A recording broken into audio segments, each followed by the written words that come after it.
So, hello and welcome to the Gaunt Marches Freebooters on the Frontier edition. And it's the second season. We have four completely new heroes, or heroes, well, scoundrels. And I say, let's assume this is a television series. Maybe not HBO, we don't have the money, but maybe sci-fi or Stars or something. And in the beginning of the series, we see past scoundrels that roam the land. We'll also see your characters. So we see a wizard with a pointy head and a pale skin, and he is disappearing through a dimensional gate. And then we see a cleric with strange marks on his clothes, his square shoulder, his missing teeth, and he's burying a friend in a shallow grave. We see a thief with a missing eye, and he's stealing. He's cutting the purse of a merchant walking over the market of Goldbridge. We see a fighter, a broad-shouldered woman wrestling down a unicorn, and at the end we see a fighter with battle scars, and he's like jumping into the camera, shouting for Goldbridge. And then we see your characters. Let's start with, I want to say, Dustin. Hi, Dustin. Dustin, I think works better. So, like a typical activity from a past adventure. What would we see Dustin doing? From a past adventure or after it? Because I'd say that knowing Dustin, he's probably in someplace where he can eat, because when he uses magic, he gets really exhausted. So he's always hungry, basically. And he doesn't really put the weight on.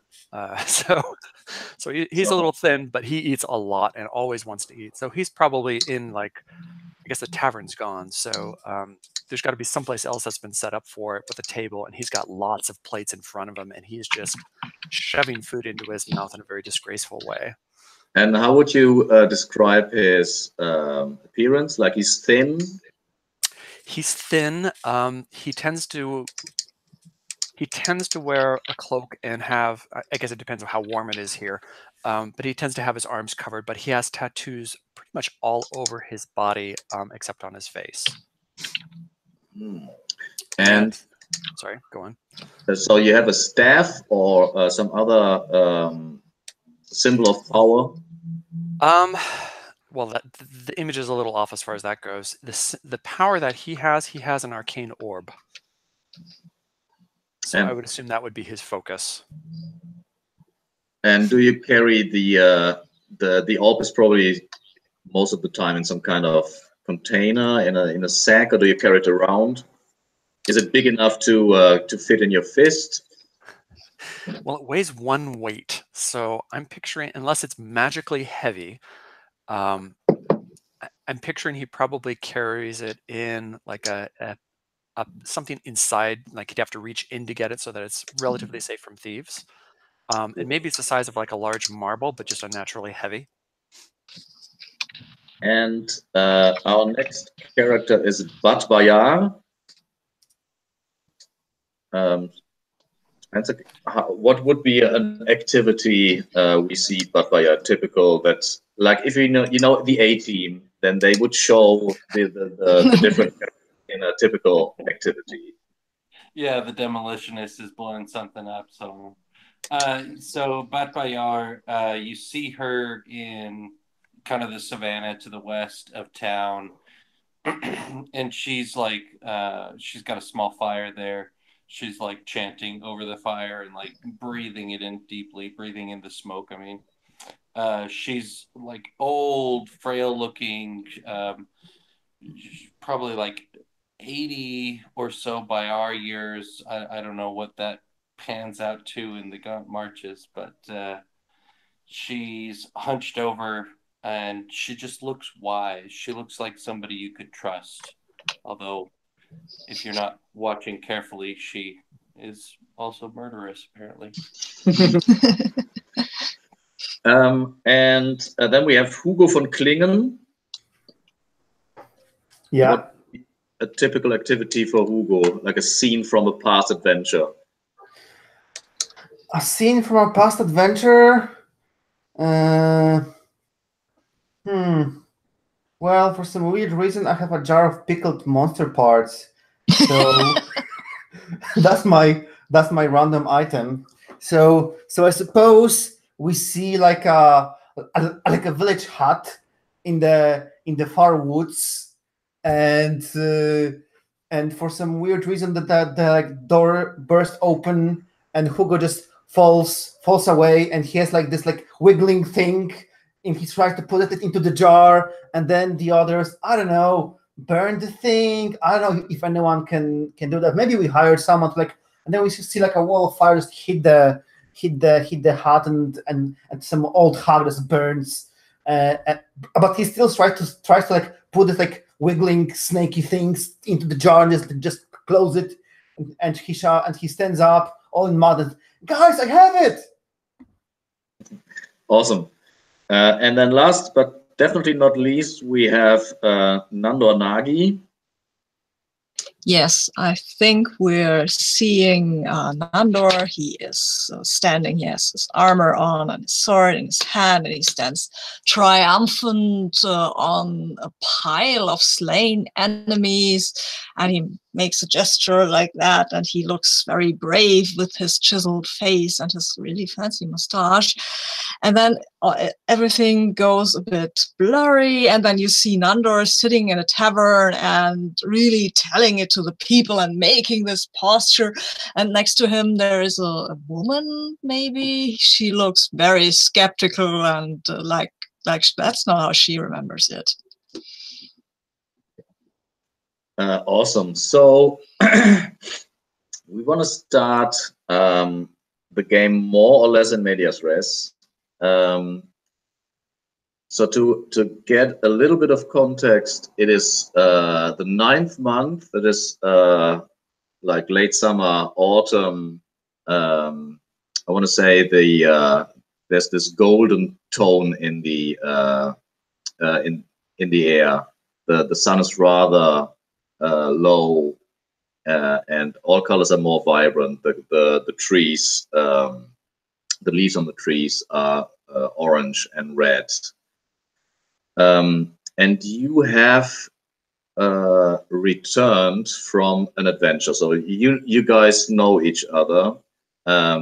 You have been on an adventure, and we want to see how that went. So the character with the lowest luck, which is, who would that be? It's either Idustin or Nandor. So let's say Nandor. Could you roll a 2d6 and we see how your venture in the wild went? Your last Yes. I'll look up 2d6 and submit. And we have a 5. Awesome. So, wow. And then let's see. Christo, can you roll a d6 to see who you pissed off? 2. 2. Let's see. So you have been traveling to Alamein, which is the region to the west. It's a savanna and desert, maybe a very dry area. And I think you have been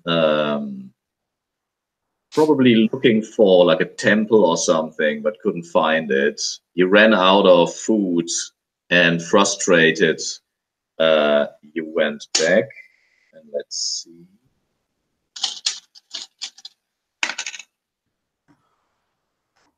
And you have made enemies with a zarutu. So the zarutu is I want to say they are elves, nomads, and they are known to ride these gigantic horned beasts. And probably you have been like trying to raid an old temple that is holy to them, and you had to flee. So I make a note: the zarutu hate you. The next time you're in that area, you will be in trouble, and maybe they are after you actively. Okay, so you return to the village, and I think we see you standing before a burned down building with the sign, the red and monkey, hanging like in an angle over the door. What do you do? Your favorite tavern is burned down. I think Hugo is like pacing from like 10 meters, from like 2 meters across, and going back and like kicking some stones. What happens? We leave the town for like 5 days, and the tavern is burned. Like, who the hell burned the tavern? It's the only one in town. Maybe it was an accident. I mean, that can happen. Yeah, you know, you drop something and suddenly the tavern is burning. Never happened to you? No, like. Okay. One should not play toy with a fire. It's dangerous. So Yeah. now I have to go to the place in the slums where that place is disgusting. But I guess that's the only tavern left. Probably will be super crowded. Well, hope they have beer and not that weird stuff they call beer mixture thingy that I had last time. Okay. First thing first. And I think while you're pause there, and you hear Dustin just give out a big sigh, and you hear his stomach rumble with his. Yeah, you all hear that sound. It's like what's it called? Like a storm or so approaching. Actually, you do see the ruin of the red and monkey is at the old market square. The old market square is dominated by an imperial age building, and there's a lot of commotion there. People, there's like maybe what's it called, emissaries or something. It looks pretty official. People who enter that building. It's the rat and monkey. You also see it's not a market day, so there are a couple of stalls, but it's pretty quiet. And I think if you ask around, you can find your way to. It's a makeshift tavern. One of the farmers. So the town is surrounded by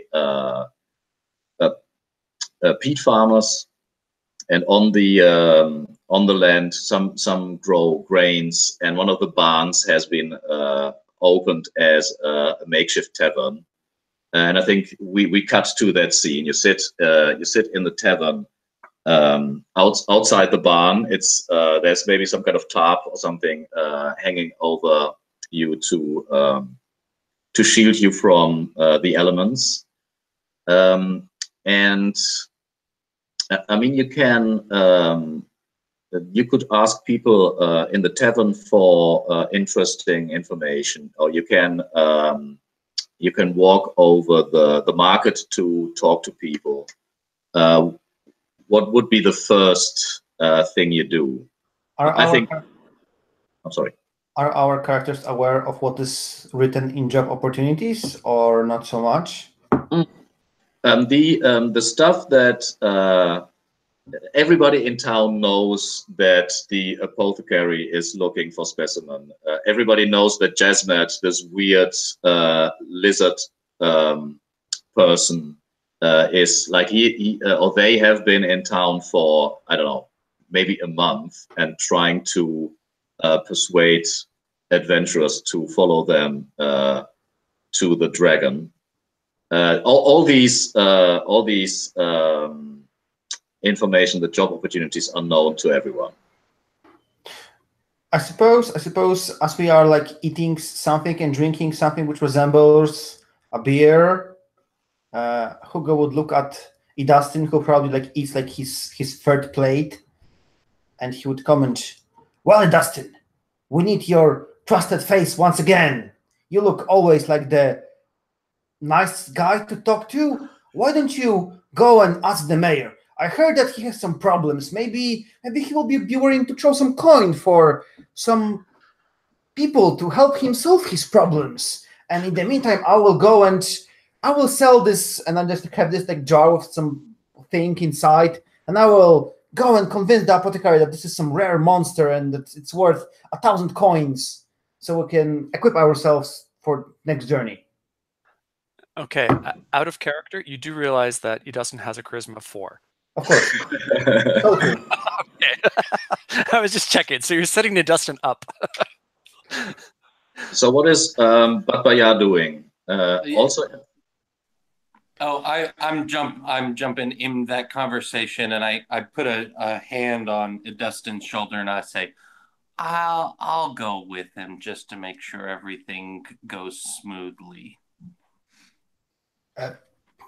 Perfect plan. Perfect plan.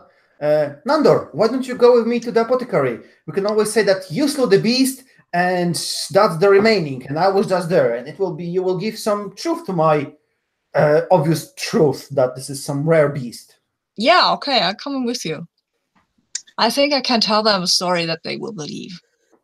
I'm a very believable guy.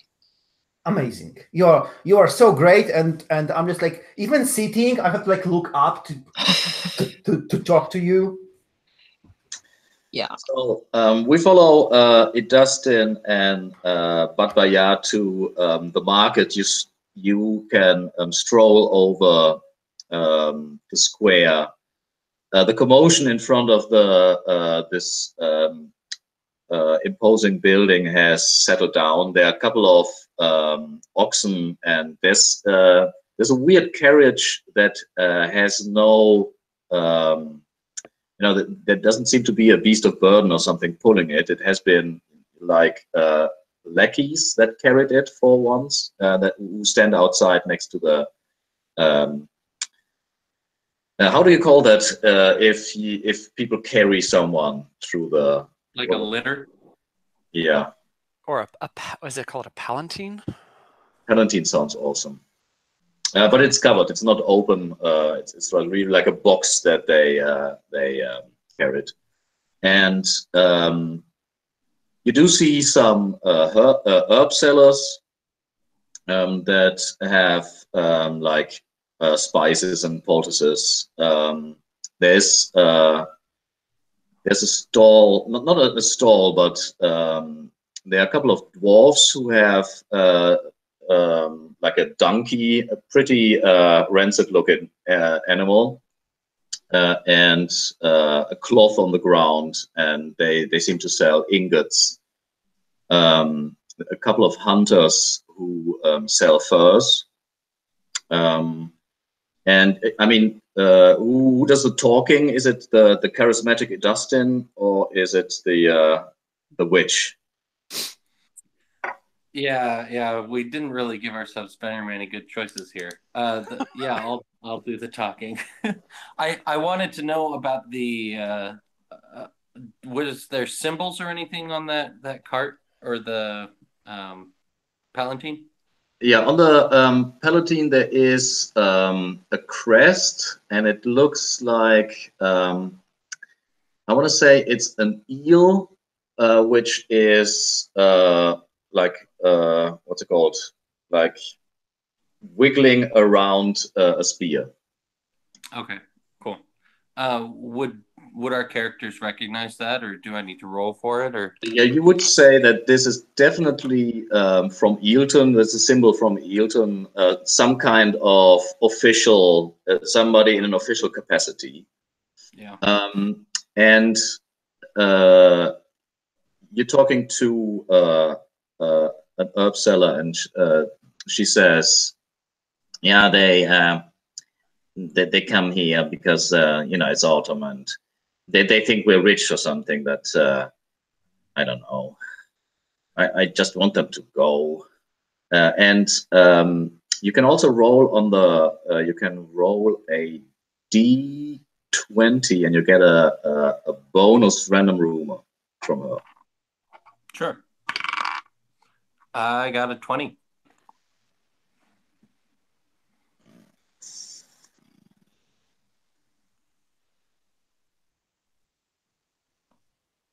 Interesting. So she says, "Have you heard about the queen, Eshru Enu, the queen of the forest? I have heard that she manifests in a tree to the north of here. It's an old tree, and she preaches to the animals." Preaches to the animals? What for? Such a waste of time. It is. I don't trust her at all. No. Let's see. And is Idustin standing by? Yeah, and I think he might chime in and just say gruffly, since he's not charismatic, "Speak plainly. What do you want from us? Are you suggesting that there's something we could do?" No, what do you mean? I don't want to do anything. You can buy some peppermints. I have this mushrooms. I'm not sure what they do, but they do look colorful, don't they? So is she, as in she has mushrooms to sell, or she has Yeah. mushrooms with her, or okay. She's selling.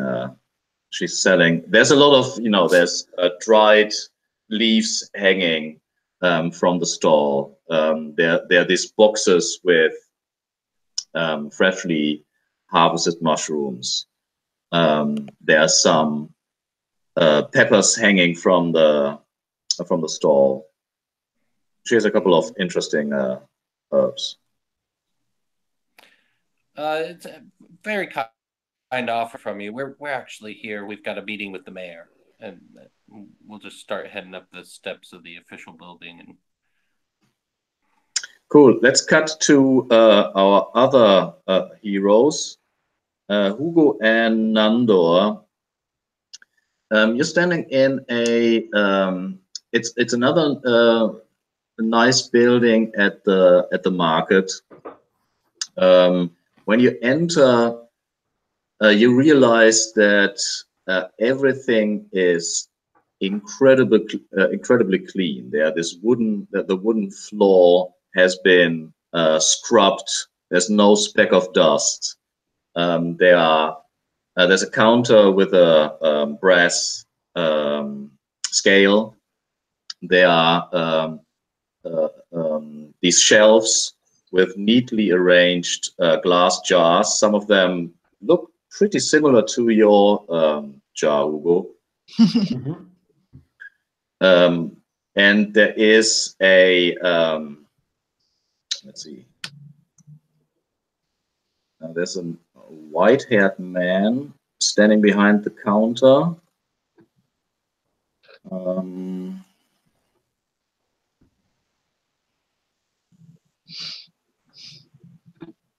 see, do we have him? One second, please. He has a definitely. So, as a question for Hugo, what gives away that he likes his drinks?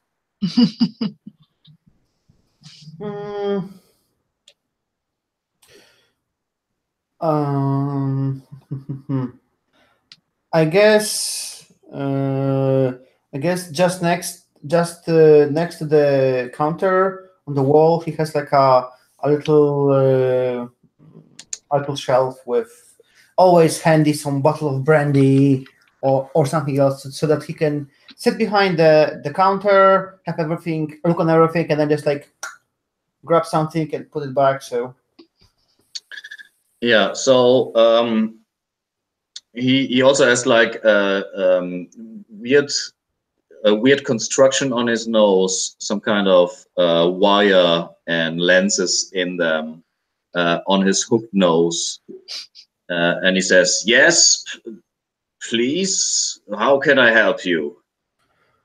oh, what happened to your nose? Someone broke it or what? My friend, this is just my nose. It's actually quite charismatic, I want to say.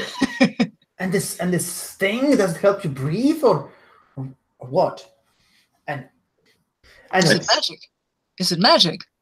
It is a technology, and we call them glasses, spectacles.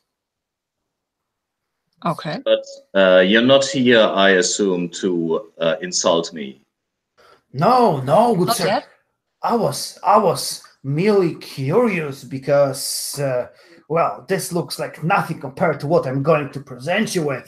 And I have like this like fancy, this jar is like in some fancy bag, like with some gold lining over it, and I just like put it on the counter, slowly like release the rope, and just like slowly uncover it, like I'm showing him the most precious thing in the world. And I'm just saying, my friend, these are the arms of a kraken from where the forest meet the swamps. The kraken went out at night, and we, together with Nandor, hunted it, killed it, and brought you a little pieces of its wingly arms. That's very rare artifact from the forest. It was a hard fight. We lost 3 men just to get these things.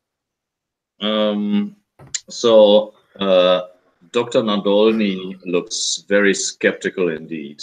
So please roll 2d6 plus, because you're in a town, plus 0, and it's the find a buyer move. So you gonna roll? It's your tentacles. Cool, I will. It's a 7. No one. So he's not buying today, but you can try again next week. So he puts on gloves, has a look at the jar, holds it against the light, and says, "I mean, good luck selling this junk. I think this is just some pickled monster organs that you should eat. I mean, I'm not buying cucumbers either, or other mixed pickles." Are you calling me a liar just because I'm so short? That's racism. Yeah, it's not okay.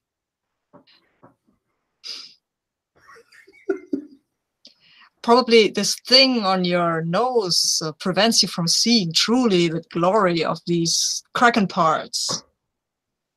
Yeah, he goes. You see now that he has a bad leg, so he's walking stiffly over to his brandy bottle, takes a sip, and says, "Well, if you're not selling anything,"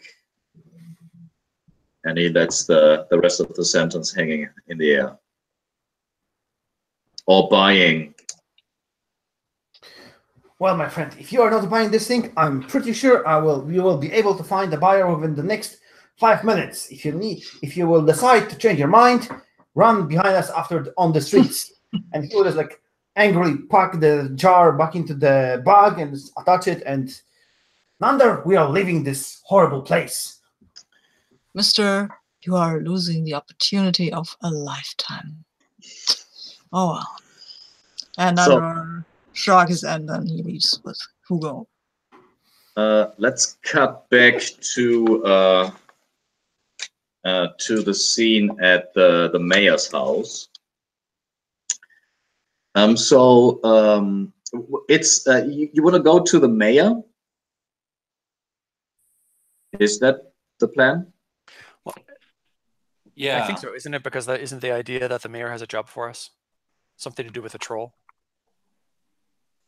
Yes. So next to the to this very imposing building with the 3 columns, there's a less impressive 1-story stone building, and you both know that the mayor resides there, and let's give them a name. That's why we have generator for that. Let's see. So it is man. He's standing outside of the building. He's rather slender looking, and has oily hair, oily black hair that he grows rather long to his shoulders.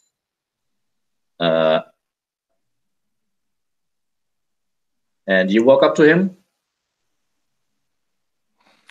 yeah. We kind of wave from a little ways off, and we say, Mayor, we hear that you've had some trouble with trolls lately. Yes, that is true. To the east, under the bridge, which I know it seems so obvious, there's this horrible creature, and since they have since that creature has resides under the bridge, the traffic to Alamein and from Alamein has been reduced significantly because there's the fear of being robbed. Not to speak of that there's some commotion in Alamein as well, but nothing we can do about this. But anyways, any adventurer strong enough and full of honor and courage to get rid of this problem would be rewarded with a lot of coin. I want to say I would give you maybe I'm looking for the 100 silver. A fair price. And I look over to Dustin. And Dustin is going to play, of course, bad cop, and say, "What do you mean a fair price? This is a troll. They can be really difficult. That sounds very cheap. I mean, if this troll is really causing that much trouble, you're losing all those taxes from not having the traffic with Alamein. It's got to be worth more than that." As I said, there's some trouble in Alamein. I mean, I heard it is overrun by rats, but it could be totally bogus. But there's something brewing, and maybe they won't come anyways. Maybe the troll is not really the problem. But I'm bound by my promise to pay you the 100 silver to anyone who brings the head or heads, I heard, of the troll or his 4 ears. I don't suppose that in the pickled monster part jars we have ears of trolls or anything like that. I don't know. You could roll your luck. Who knows what's in there? And I think Dustin will say, "Well, wait, you just changed the conditions. You said first we just had to get rid of it, and now you're saying we have to bring you trophies of it, that's entirely different, because we might be able to banish it and not kill it. And you're saying that we have to kill it now. Well, that's definitely a tougher, that's a different assignment. That's worth more. How can I trust you that the problem is solved? You don't look, if I may say so, trustworthy. I contest that.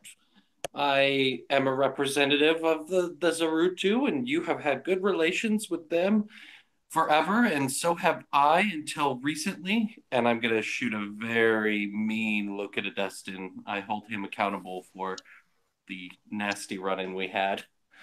And as a representative of the Zarutu, you can take my word that it's done. So I think you want to make someone do something that they don't want to do, which is in this case pay more than they are willing to pay. So I'm not sure. Do you you're using? You want to convince him? It's not that, or is that the good cop, bad cop? Is there some kind of threatening or intimidation rolled in? It doesn't have to be. I've heard people use this in negotiations. You have one person that sort of plays the thing of going along and, yeah, that sounds like great, we'll do it. And the other one's saying, that's too cheap. Yeah. Like if you're buying a car, then the person that's playing the bad cop will say, I don't want that. It's the wrong color. It's too small. I know the concept of good cop, bad cop. The thing here is, I didn't hear any kind of intimidation. The bad look that you were shooting were for Dustin. So let's... I wasn't trying to intimidate the mayor. That doesn't seem like I'm not charismatic, but I'm not stupid. So let's say to make it a bit easier, but Baya is maybe trying to convince the mayor, and I want to say Dustin's helping. Sure. So roll plus charisma, please. And so do I help how? Help and hinder is plus, I mean, you're using your smarts, I want to say. So roll plus, I'd say, intelligence. I've got an 11, so I don't know if his roll would make a difference anyway. I mean, he can still botch it, which is always fun. Well, help just says that they take +1 or -1 when judge agrees. I don't think there's a roll involved. I got a what did I get actually? I got a 12 anyway. So wow, you're actually slaughtering them. So I think so. He says, "Well, that is true. I mean, you don't have to kill them, I guess. So let's say 100 silver and you just drive them away, or 150 if you give me their heads." You have yourself a deal, Sir Mayor. What was his name, by the way? Did we get a name? Yeah. His name is...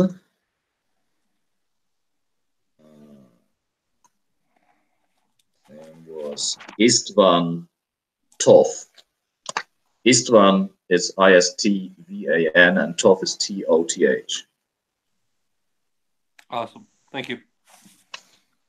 So he goes through his oily hair and holds out his hand. Let's make it a deal. Okay, so so are you hanging around the market any longer? Do you go back to the barn? There's also a place in the barn, like in the building itself, where you can sleep later on. Yeah, I'm ready to meet up with the other half if they complete. Yeah, I think you see each other. The town is really small, and you both groups have been on the market, so I think you see each other returning from your negotiations. So, How did it went? Do we have ourselves something to do? Yeah, can we set something on fire or something? If you want to burn a troll, you can do that. Yeah, cool. Burning Yeah. a troll sounds funny. I have burned an ogre once, I think. Yeah, it's been a while. So do you want to leave town right now? The mayor said it's on the bridge, and you can see on the map itself, the river is really close by, and the bridge as well. So you probably won't really need any rations. But if you want to buy things, then now would be the time. Or do you want to just leave the town and?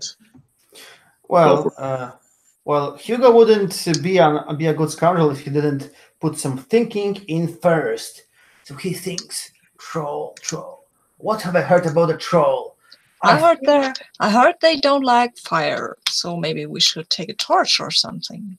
Yes, I was thinking exactly this, and something flammable. I'm just wonder how much truth there is in troll actually being flammable. I have no idea. Thinking. Maybe you is trying to establish a fact about the world. Ooh. That's what's happening. Yes. Yeah. All right. So I guess it's plus wisdom. Need to double check. Int. It's plus intelligence, knowledge. Yeah. Wisdom, suppose. I think wisdom is mostly used for like traveling, but not much else. It's very weird to me, but I will go with it. Wisdom is more perception, I guess. It's street wisdom. Yeah, but just to be curious, is there a discernibility in this game or not? No, there's no discern reality. There's okay. There's perceive. There's perceive. Yeah. That we would use wisdom for. Yeah, which is the same thing, but you don't get the classic questions. Although you can ask me any question you want. Why not a question on the list? Oh, okay. Yeah. So yeah, I will give a roll to the establish and see if we are lucky. Cool. I would help you. Mm-hmm. So I think you help with intelligence as well. Do I really have to roll? Because the document says if I help, he gets +1, and that's that. I don't know. It's on a basic moves. Help or hinder when you assist or interfere with someone. Say what ability you use, which would be intelligence, and then how it applies to the situation. So what kind of what kind of information you add. Ah, I see. Okay, so I'll roll intelligence. That's what I'm really good at anyway, because I'm a fighter and we're really well known for that. Okay, so 2d6. Submit. Yeah, I got an 8. Okay, and forgot the label. What does Hugo know? Or does he know anything? My roll was already a 9 plus my intelligence of 1. It was already a 10. So okay. So my first question is: so when did you either come across a troll, or where might you have heard something about them? I think I have stolen some documents, which I believed were, I don't know, some trade agreements, and I wanted to like sell them to the opposing faction, but it turned out to be some like notes of some wizard about surprisingly trolls. It didn't sell very well. It was an unfortunate failed job, but at least now I know that trolls are flammable. Well, they are as inflammable as as any other creature. So obviously they are afraid of fire and they can burn. What you also have heard is that they regenerate, and And in the case of two-headed trolls, which seem to be the opponent that you're facing, you have heard that you can try to play them against each other. So it is known that these trolls are very strong-willed, and when they have two heads, they are bound to have fights, which you can stoke. Oh, that's very good.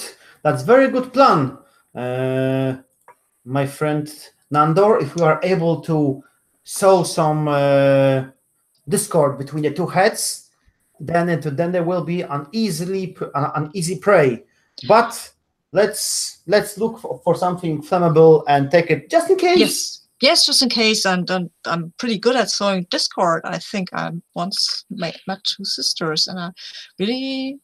Oh no, that's too long a story. So let's go and find something flammable, and then we'll go and burn the troll or anger the troll. Well, let's. I mean, or hit it with a sword. Yeah, lantern oil is a pretty standard item. Let's see. How much do you want to buy?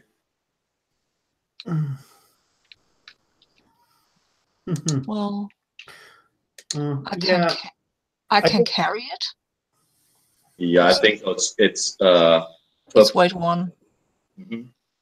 Yeah, so I will sell some coins for lamp oil and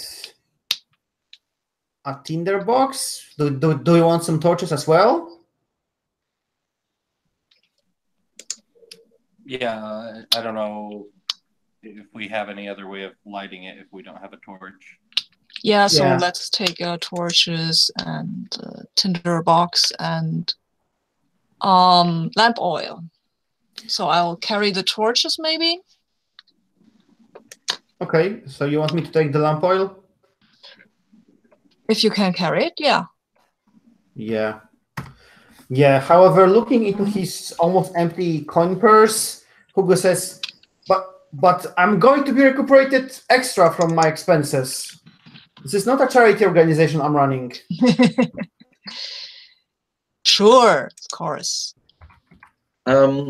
So Hugo, you also see like one of the emissaries, like you can see from their clothes that they are not from Goldbridge, and they don't seem to be from Eelton either. People from Eelton, they have darker skin. They are also smaller, and these people seem to be like it is obviously an elf. It is a zarutu strolling over the market, and they have like really fancy clothes and a pretty ostentatiously placed, I want to say, a purse on their belt. So just a player level question: Zarutu are like all elves in this place, or Yes, we made enemies with all elves everywhere with one particular tribe. I'm trying to. Well, yeah, the Zarutu are just a tribe of elves. It's not all elves everywhere. And even if you pissed off, some Zarutu, that doesn't mean that they all communicate with each other, that everyone knows. It is obviously possible that the person you see knows about you, but there can also be just random travelers. Hey Nandor, I see some juicy target to recuperate for our expenses. Oh, you take the torches and stay low because there's a Zarutu passing through the market. I'm going to help ourselves into his fat purse so we are recuperated for our expenses. Do you need some distraction? Because I can cause a really good distraction. Well, it will always be easier to snap their person while they are distracted. Cool. So we work best in team. Yes, yeah. So, okay. So Nandor will walk up to the Zarutu person and he will say, good afternoon. Are you by any chance acquainted with Miglan of the Zarutu? And so it's a woman. She has blonde hair, blue eyes. She's dressed in this very fine, colorful garb, and she looks at you with very arrogant eyes. And she says, "Do I know you?" No, you don't, but I wonder if you know Miglan, as I said. She's very pretty, quite like you, actually. My name is Nandor. What's yours? She rolls her eyes. That's not a name. Where's Hugo in this exchange? I think Hugo is just like almost going for the purse, and then Nandor says what his name is, and Hugo just like face palms, and then gets back to like, you know, casually cutting the purse and walking the other direction just in case he can say that, oh, I like bumped into you. I'm sorry. So are you trying to bump into her, or are you trying to like cut it? Do you get really close? What's the movement look like?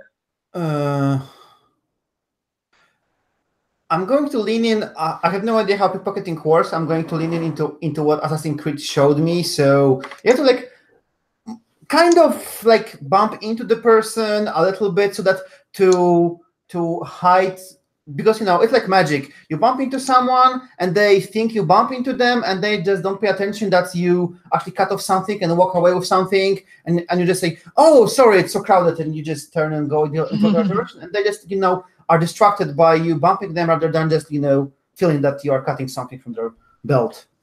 Cool. So I think what you're doing is purloin, which is plus dex. Yes, of course. And I do think the obnoxious Naldo, I want to say. Nandor is definitely helping with charisma. Ooh, nice.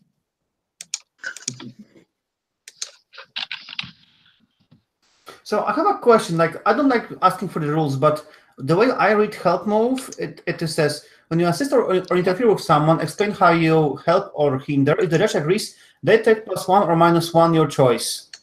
It doesn't say anything about the role. So I don't know, do I have like the old version or? Yeah, maybe you have the old version. It is the, I know it's called playtest character creation. That's what the document is called. I'm looking at basic rules, the one you send us. Yeah, that might be an old. I probably have to update that. Okay, sure. Just making sure that we are on the same level. Yeah. Okay. To know. So I didn't do it. I rolled a 4. So that you get the negative effect. First of all, mark XP, always good. Yay!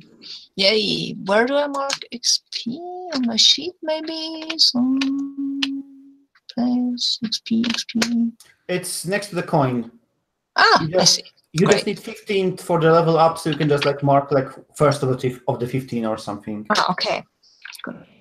So you definitely see how she her skin changes color a little bit, as she's really like not in a magical way, like she's offended.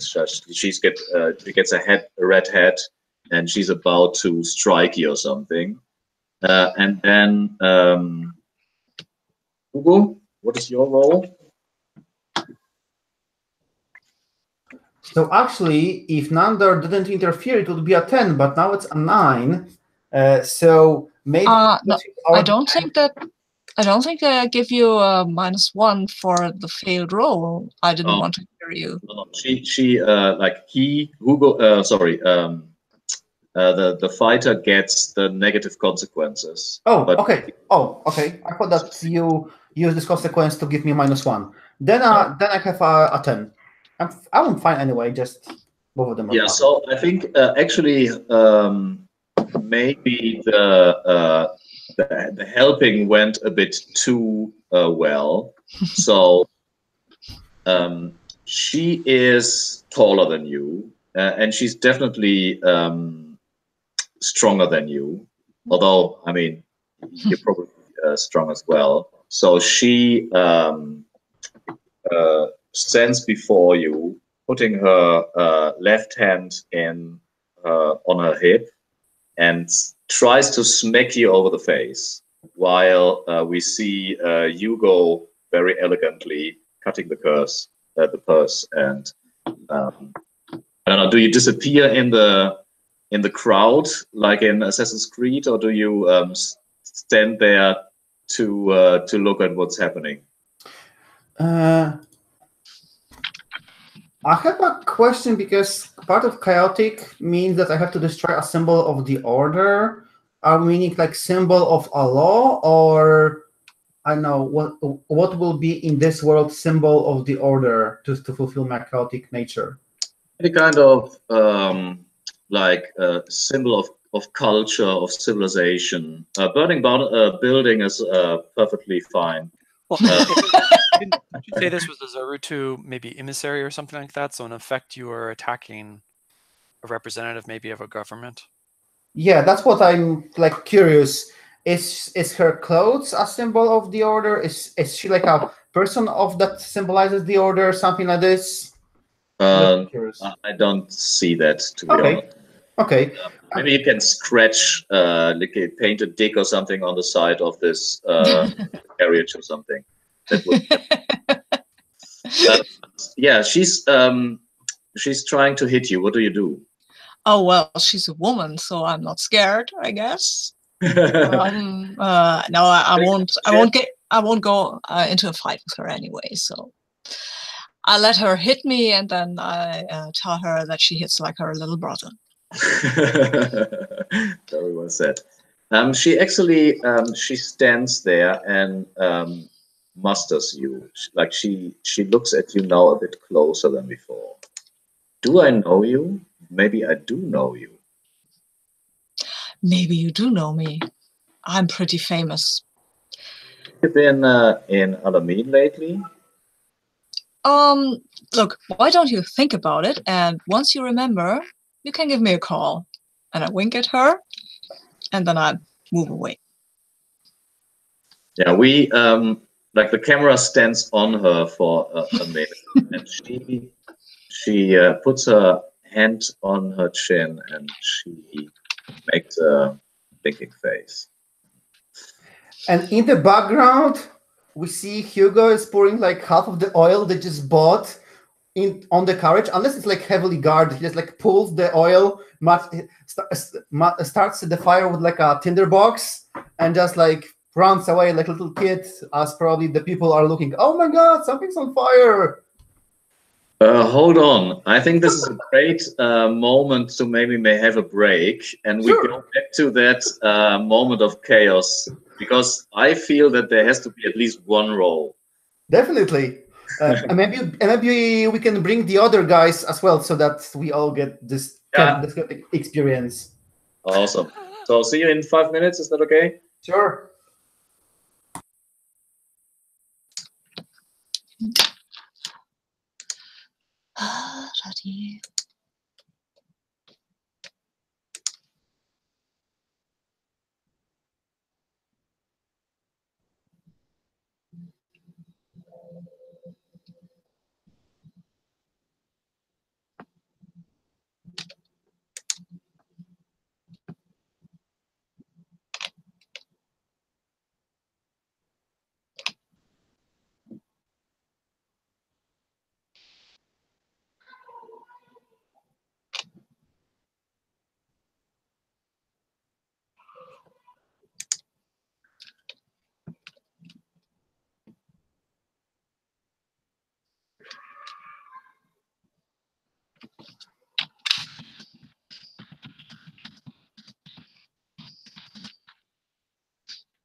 So Spencer, the Naruto, are they light skinned or are they?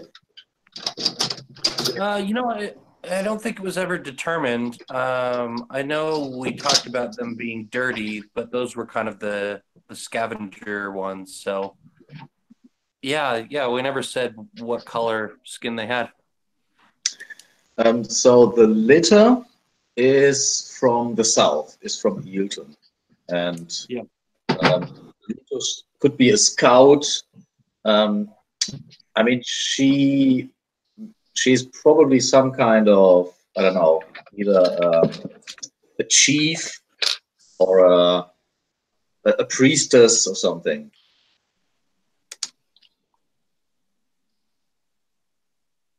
Oh, hello. This is the representative that they just stole from. That's what you're saying? Yeah. No, I thought this was two different people. Wasn't the Zarutu the person walking through the market that Hugo stole the purse from, and Yes. then the in the palanquin is a representative from the south. Exactly. Oh, okay. So, while this is all going on, what is Batbaya and Edusting doing? I mean, you definitely have seen the scene between that lady and Nandor.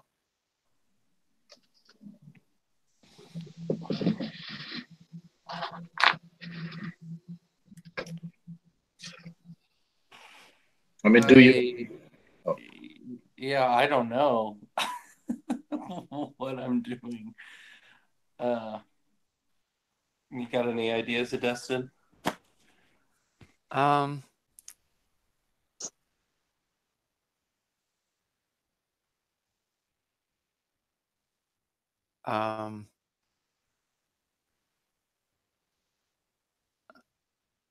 don't know. I would just sort of pictured Dustin sort of sitting back and watching this and taking it in with like a half smile, with a smirk on his face as it happens, and probably chomping away on something while he's doing this. Yeah, I think I was probably pretty similar. We're sitting there and we're both like elbowing each other, like these people who don't know how to handle magic, they just go for it. And so I picture Dustin sort of watching in case his help is needed, because I could actually sort of see his spells being useful in certain situations here. Can you remind me of your two spells? Slow Circle and Shaft of the Weakening Call. Oh, well, actually, I guess this could be an opportunity. Let's see how I do Area of Effect, but I've only got 6. Can you like briefly tell me how the spells works? Because I have no idea. Maybe I can like ask for some spells to be cast or something. Yeah, so how it works is we need to determine the effect of the spell. Do you use it like the duration, the distance, the power level, and so forth, and that will determine how much power points you have to have. And if the scope is too big, then you just can't cast it. And you have to reduce the scope either because it's shorter than or it's closer by. So which one do you think using? I'm thinking Slow Circle might be a good thing. So if I'll assume that so I'll do the yes and think, okay, yeah, I think Hugo probably needs another distraction so we can get away. So I think this is probably Dustin hands what he's eating to Batbayar and says, the equivalent of hold my beer, and we'll go to walk and take some of the lamp oil and pour it on something to start the fire, but light it and then cast his Slow Circle spell to basically make it like a fuse so that it's going to slow and not start right away. Oh, so you're seeing Hugo going about the business of doing something crazy, and you want to, have it as an effect that takes place later on. Yeah, I think I can use the Slow Circle to delay the effect so that we can get away and have another distraction so that people aren't going to be looking for him. Awesome. So let's go back to Hugo then. Hugo, after you cut the purse, you go straight to the litter, to this carriage. There's these 4 rather ridiculous-looking carriers. They lean against the carriage. One of them is smoking. They're like talking to each other. There's also 2 guards in the next to the entrance of this tall building. How do you go about burning down the litter without them seeing that? Yeah, that could be a little difficult. It's also broad daylight, and the market is not particularly empty. I mean, it's not really super busy, but there are just people all over the place. So I suppose The ones that would see him do this. Yeah. So to share the spotlight with other players, I would definitely see Industin and Badbayar standing there just looking at the situation, and I look back and Nandor is still talking. So just to be clear, this litter is of the Zarutu, who we already pissed off, yes? No, it is from. It has a crest on it, which depicts an eel and a spear. And you do know that Eelton, the name gives it away a little bit, is to the south, and the Zarutu, their area is in Alamein. Like they're nomads traveling around, and these people from Eelton. Eelton is the big city. Oh, I thought that those were the Zarutu. It is a symbol of civilization for sure. Excuse me, is that sinful? Excuse me, pardon? What have you said, the last sentence? I've said that, so if your goal is to destroy a symbol of civilization, the most obvious goal would be Eelton, which is the center of the civilized world. Yeah, why not? I'm not trying to talk you into anything, it's just saying. Yeah, I'm just trying to picture. I have never played chaotic character, but I suppose they want to just shatter the powerful and whatever. So yeah, I'll probably come close to Idustin and Badbayar and say in a very conspiratorial voice, I have an idea. We should burn the litter of those Eeltons. They think of themselves like they are the king of the worlds.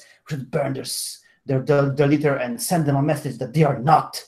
But there are too many people. Can you do something to make them look the other way? And then I can, push some lamp oil and poof, it's on fire. I think Dustin says, I think I can take I'll take the 2 guards. Perfect. Just don't kill them. They just have to look the other way. So were there 2 guards by the litter? Is that right? They're not really by the litter. So to give you an idea how the whole thing looks like, there's this big building. It's 2 stories, the biggest building in town, and there's these 3 columns. And there's the space between the columns. And I think it's called an arcade between the columns and the entrance to this big house. And next to the entrance, there are the 2 guards. And then on the street or on the market square, in front of the columns, there's the carriage, and there are 4 carriers dressed in this colorful lecky clothes. They lean against it, and they are out of their breath, still smoking, and talking to each other. Okay, yeah, I'll tell Hugo that I'll distract the carriers. I can do that for you. Perfect. And so I start walking over, and I approach them, and I'm really playing up this whole frail thing. And I'm like, oh, my bones are aching. Hold me for a second. Can I lean on you, sir? And I'm going to try and get my hands on 2 of them at once, if that's possible. I think so. They look at you a bit suspicious, not suspiciously, but surprised, I would say. But they don't see any kind of danger from an old, frail woman. So you can definitely touch them. Okay. And upon touching them, I'm going to fill them with Tikalu's demon of anger. So Holy that they crap. start bickering and fighting. So let's see. What is you want them to fight with each other? Do you want it to get physical and aggressive, or is it more fighting with words? I want it to escalate enough, maybe a little bit of shoving, but enough that all 4 of them will be kind of in it. Hopefully the other 2 will come over and be like, "Hey guys, cool off. What's the deal?" So I want to say that's a minor effect. The range is touch. It's several targets. It's 2 targets. Yeah. How long do you want the rage to go on? I think since I'm going with 2 targets, it's not gonna be able to last very long. Yeah. Like a couple of moments. I've only got 3 power, so yeah, a moment, I guess. So let's say the duration is 1, which means like every time I can make a move is I reduce the 1 to a 0. Or if you roll a 6 or something like that. So duration is 1. And that makes how much? Let's say minor is 1. Touches nothing. Several targets is 2, makes it 3. And duration is 1, makes it 4. Can you use, do you have like some powder or something you can use? Do you have all I have is a wand, a healing potion, and a spell book. I don't have any spell components? No. That sucks. So you can enrage one of them. Okay. Yeah, we'll just do it with one of them. Can you use your luck in this aspect in any way? No. No, you can use luck to get a +1 on a roll, not to increase your resource, so to speak. Or you can use luck to exchange it for another move, for example, but not for wizardry, obviously. Oh yeah, no, my intelligence is good. Okay, so then I'll just do it to one of them then. Nice. Then. Oh, hot dice today. I got 13. Wow, nice. And that, let me see.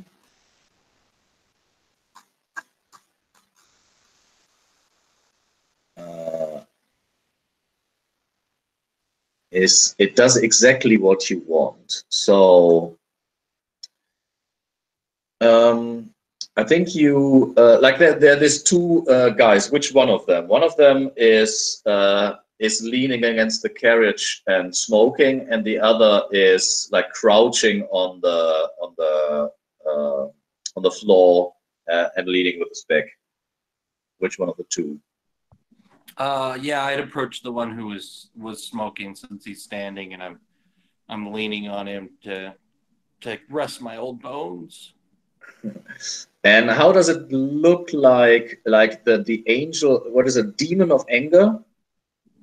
Yeah. So he probably feels like a little bit of warmth when he touches me. Maybe he just thinks I've got a fever, but you can see like the flash in his eyes. He just seems suddenly put off by something, probably remembering something that one of the other guys said to him on the trip up here. Yeah. So he recoils from your touch and kicks the guy on the ground, and he screams in his face, like he screams down, and he screams, "Why don't you carry the same weight as everyone else? Always it is it's leaning to your side because you're a lazy fucking asshole." And the other guy looks up and says, "What are you talking about?" But the other one starts kicking and screaming. So what is the rest doing? Is Dustin helping in any way? Dustin's idea, Dustin is going to be, hobbling up basically to behind the guards, and his goal, he wants to cast a slow circle targets. Keep it, I don't know, and his goal is to have them basically have like a gap in time so that they don't see Hugo as he lights it. Yeah. So I don't know where that is in duration. The numbers don't particularly mean anything to me. I don't know if that's a 1, yeah. 3, 5. We talk it through. I think let's look at what is the effect you want. I mean, you are manipulating time. That seems not a minor thing. Moderate, does that seem reasonable? Sure. And then Several targets. yes, are you walking up to them, and is it the same with Batbayar? Do you touch them, or do you like stand next to them? I want to tell you the consequences. If you want to touch the guards, they will probably react in some way. So it might be a defy danger with charisma, or something else that you have to do to, to make the impression that you're not aggressively touching them. Close range, which will be another 1. And that will enable me to actually pull out my orb, which I think is probably a black, like large sort of bulbarian or marble that has sort of almost a star inside it, and use it and stand a little bit behind them, spell on them. So that would make, you said it would be moderate, which is 2. Close is a 1, so that gives me 3. Several targets is another 2, so that's 5, which means I can only have a duration of 1. Yeah, if you time it with the action, it depends on how long Hugo needs, so to speak. If it's like just the 1 second when he does something, it could be instant. But I assume that he wants to pour the oil and then ignite the thing, so that would be at least 1. Oh, that's what I was thinking. Yeah, I think it takes 10, 20 seconds to ignite something on fire.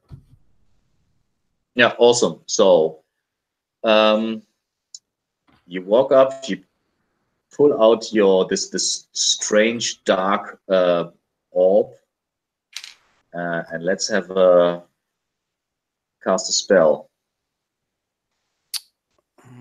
Okay.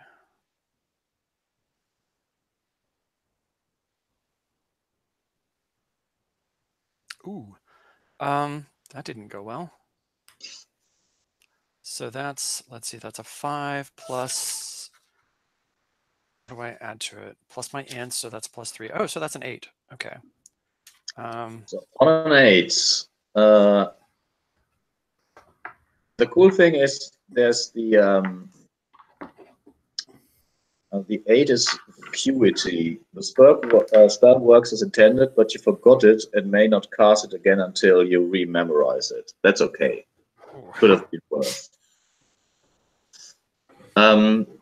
So it is like from the outside. Is there something like what's it called? Emanating from your orb, or is it like invisible? I would think it's maybe what happens is it suddenly gets cooler, so a sort of a chill. Cool. And from the outside, you see that they just freeze in place. They don't move. They look like statues for a second. And what do we see Hugo doing? I suppose in this time, Hugo just, he moves through the crowd. He just like stands up close to the palanquin and just like takes a look that everyone is distracted. So he just like opens the door, pours the oil, and then the tinder match catches fire, throws it, closes the door, and rejoins the crowd to move out slowly away with the crowd. That sounds fishy. So I would say, first of all, there is this commotion on the other side of the carriage, where one guy is kicking the other, and the other 2 carriers they have actually moved to the front of the thing to pull them apart, more or less. But you're definitely not alone on the alone on the square. So Yeah, I want to I'm say, using more. I'm leaning more on a social stealth than actual not being seen. Counting on people to just like ignoring, just like someone moving and then someone standing next to the palanquin. I'm more of a social stealth in this instance. yeah, I'm not buying it. This is a saving throw with dexterity. You want to be quick and inconspicuous. Inconspicuous. Thank you very much. Of course. That's my gem. At least that's what the thief said before he died.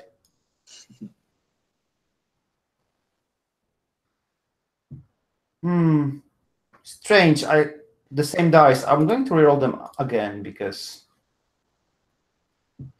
Yeah, I think it's called Snake Eyes. You get XP. You get an XP. Yes. Yay! Yeah. So what is Nandor doing at the whole time? So you walked away from that from a little awkward hitting on the lady. Did you walk like really away from the place back to the barn, or did you look out for your comrades? Yeah, I was looking for them just to see what they were up to, and I guess I understood that they were doing something to this pumpkin, but I thought, oh well, they don't bother me much. So let's see how that plays out. I really prefer to stay out of their hijinks. It does look like a clockwork operation. Like the Batbaya is drawing the attention away from the lackeys. You see that the two guards have been frozen in place, or they don't seem to move. And then you see Hugo like opening the door, pouring the lamp oil into the room inside, igniting it, but obviously somehow the oil got on your body, and when the palanquin, if that is what it's called, bursts into flame, we see Hugo bursting into flame as well. Oh. And I don't know, do you run away? Do you try to... There's I want to say there's like a fountain, a small fountain in the middle of the square. Or do you like... How do you try to extinguish the flames? Oh, can I try to grab Hugo and throw him into the fountain? You can definitely try. Let's see. So you have the condition burning. So first of all, roll a d6 for the initial damage. Ooh. Initial. Oh. Cool. I'm going to make some red d6 over here somewhere, so that we know it's. Yeah, I'm dead. Oh, that's so good. And you, Nandor, you grab the body of Hugo, who just exhales his last breath, screaming. And do you throw him into the fountain? Sure, I do. I think I haven't yet realized that was Hugo's last breath, so I'll try to save him, I guess. So I want to toss him.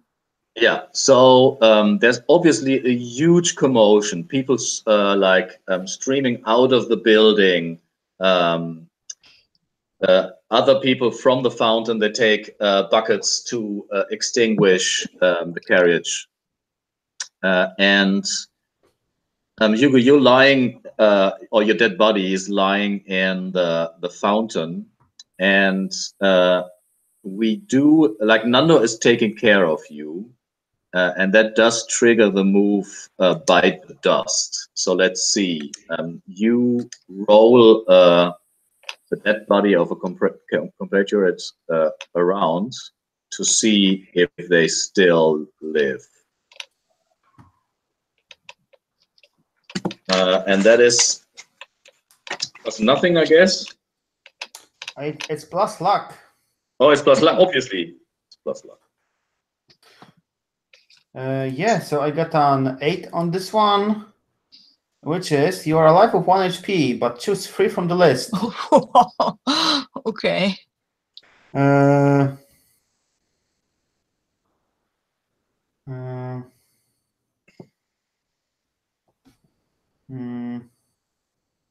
They are all horrible. Yeah. Well, I already gathered a lot of spotlight, so I want to say I'm unconscious until you heal up half of your total HP. Although I'm not sure if it will not. Yeah, I'm choosing this one, this option. Basically, I'm not choosing in occurring some major permanent injury, so I'm losing D6 score D6 ability score damage to each of 2 abilities. Judge choice. Yeah, I would say burn marks is charisma. And what do you guys think? I mean, burn skin. Constitution? I see. Yeah, Constitution makes sense. It could also be dexterity if he's losing some flexibility. Yeah, I was thinking about dexterity as well, but that seems especially punishing for a thief. So Constitution is cool. And I will die within the next hour without proper treatment, and I'm unconscious until heal up half of my total HP. And let's see how much. Yeah, Nandor, you pull Hugo out of the fountain, and you see there's a miracle. A miracle has happened. Under the burnt skin, there's still breathing. There's still a heartbeat. What do you do? Wow, amazing. I think I will remove Hugo from the crowd and the fountain and get him somewhere. I think somebody said something about having bandages or something, so maybe we can yet save him. What is Dustin and Batbaya doing? You see that as well. Well, I think Dustin will walk over to help, but and seeing that Hugo is asleep, he'll say, "They always look so nice when they're asleep, don't they?" And Batbaya? I'm trying to cover this up for him, because if we take him to some kind of healer and then he's got this satchel of gold and stuff. So yeah, I'm gonna check his body, check the path that he had to run, and lift that gold and put it on my person. And I think Dustin says we could while we're patching him up, we could rent a wagon to take us to the bridge where the troll is. Okay, I don't know if Hugo is gonna be much use against the troll, but well, we'll see. We should really heal him up some. Maybe get him to a healer. Well, we could always use him as bait. True. Don't forget, I'm ruthless, right? So. True, but I like that little guy. I'm not saying we let the troll eat him. He can just. Yeah, but if we don't heal him up, he'll probably croak it. I'm not so sure that we can say definitely that he won't get eaten, though. No, he got burned half to death. Well, does somebody have, and this is where Dustin will look at the setting potion then? Well,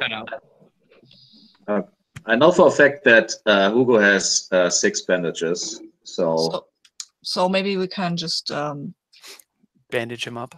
Right, until he wakes up again, because I think he should at least have a chance to run away from the troll. You know, if we use him as bait, which I'm not totally think it's a good idea, but well, he'll trust me. I wouldn't let anything happen to him. I mean, if I didn't care about Hugo, I wouldn't have stop the guards from seeing him do it. Yeah, okay, I get that. That sounds plausible. Yeah, I love that you guys have a very tough love for each other. That seems appropriate. Yeah. So let's see. I was sure. What do those bandages do? Do we have to roll something? Yeah, I was looking as well. I thought there was some like stitch. The hit attacks slow, heal 1, and number of uses. Yeah, so yeah, it's just the one. You can add 1 HP to the one that you had. And then I heard there was the strategy to buy a cart or something. I'm saying rent a cart. Rent a cart. And pay somebody to drive us out to where the troll is, or to let us borrow, a cart and a horse so that we can do that. Well, I'm sorry, but one of the options I chose is I will die within the next hour without proper treatment. So I'm not sure if wet bandages are enough. Just letting you know. Well, we're gonna give him bed rest. He's gonna be at the back of the wagon. He's not gonna be driving or moving. And he can eat one of my rations. He's a halfling. That should heal him. Oh, he's unconscious. He can't eat. Okay, then we'll need some beer. Beer is practically food, and that will help. I think that will heal him up. So we might make a stop at the barn and get some beer to fill you up with beer. And one other thing, Dustin doesn't have any weapons. So it would probably be a good idea for him to get, especially since he's now forgotten one of his spells, to buy. And I'm thinking the best thing, he's got a staff in the picture, but it might make more sense if he actually had a slingshot. Yeah. Ooh, cool. Right. Sure. So Check the purse for how much money is there. yeah, because that's the thing. I only have 6 silver pieces. The slingshot costs 6 silver pieces, and I'm going to need to buy some bullets.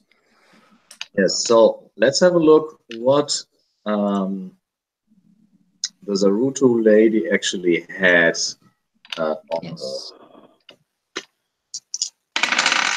Oh, that looks actually quite good. Oh, nice. Bag of coins with whopping 150 silver pieces. That's more than you will earn from Nice. Maybe we should just steal from the Zarutu. Yeah. Crime does pay. What was the final tally? I dropped for a second. 150 silver pieces. I have a cat here. I don't know. Jesus. Go away, cat.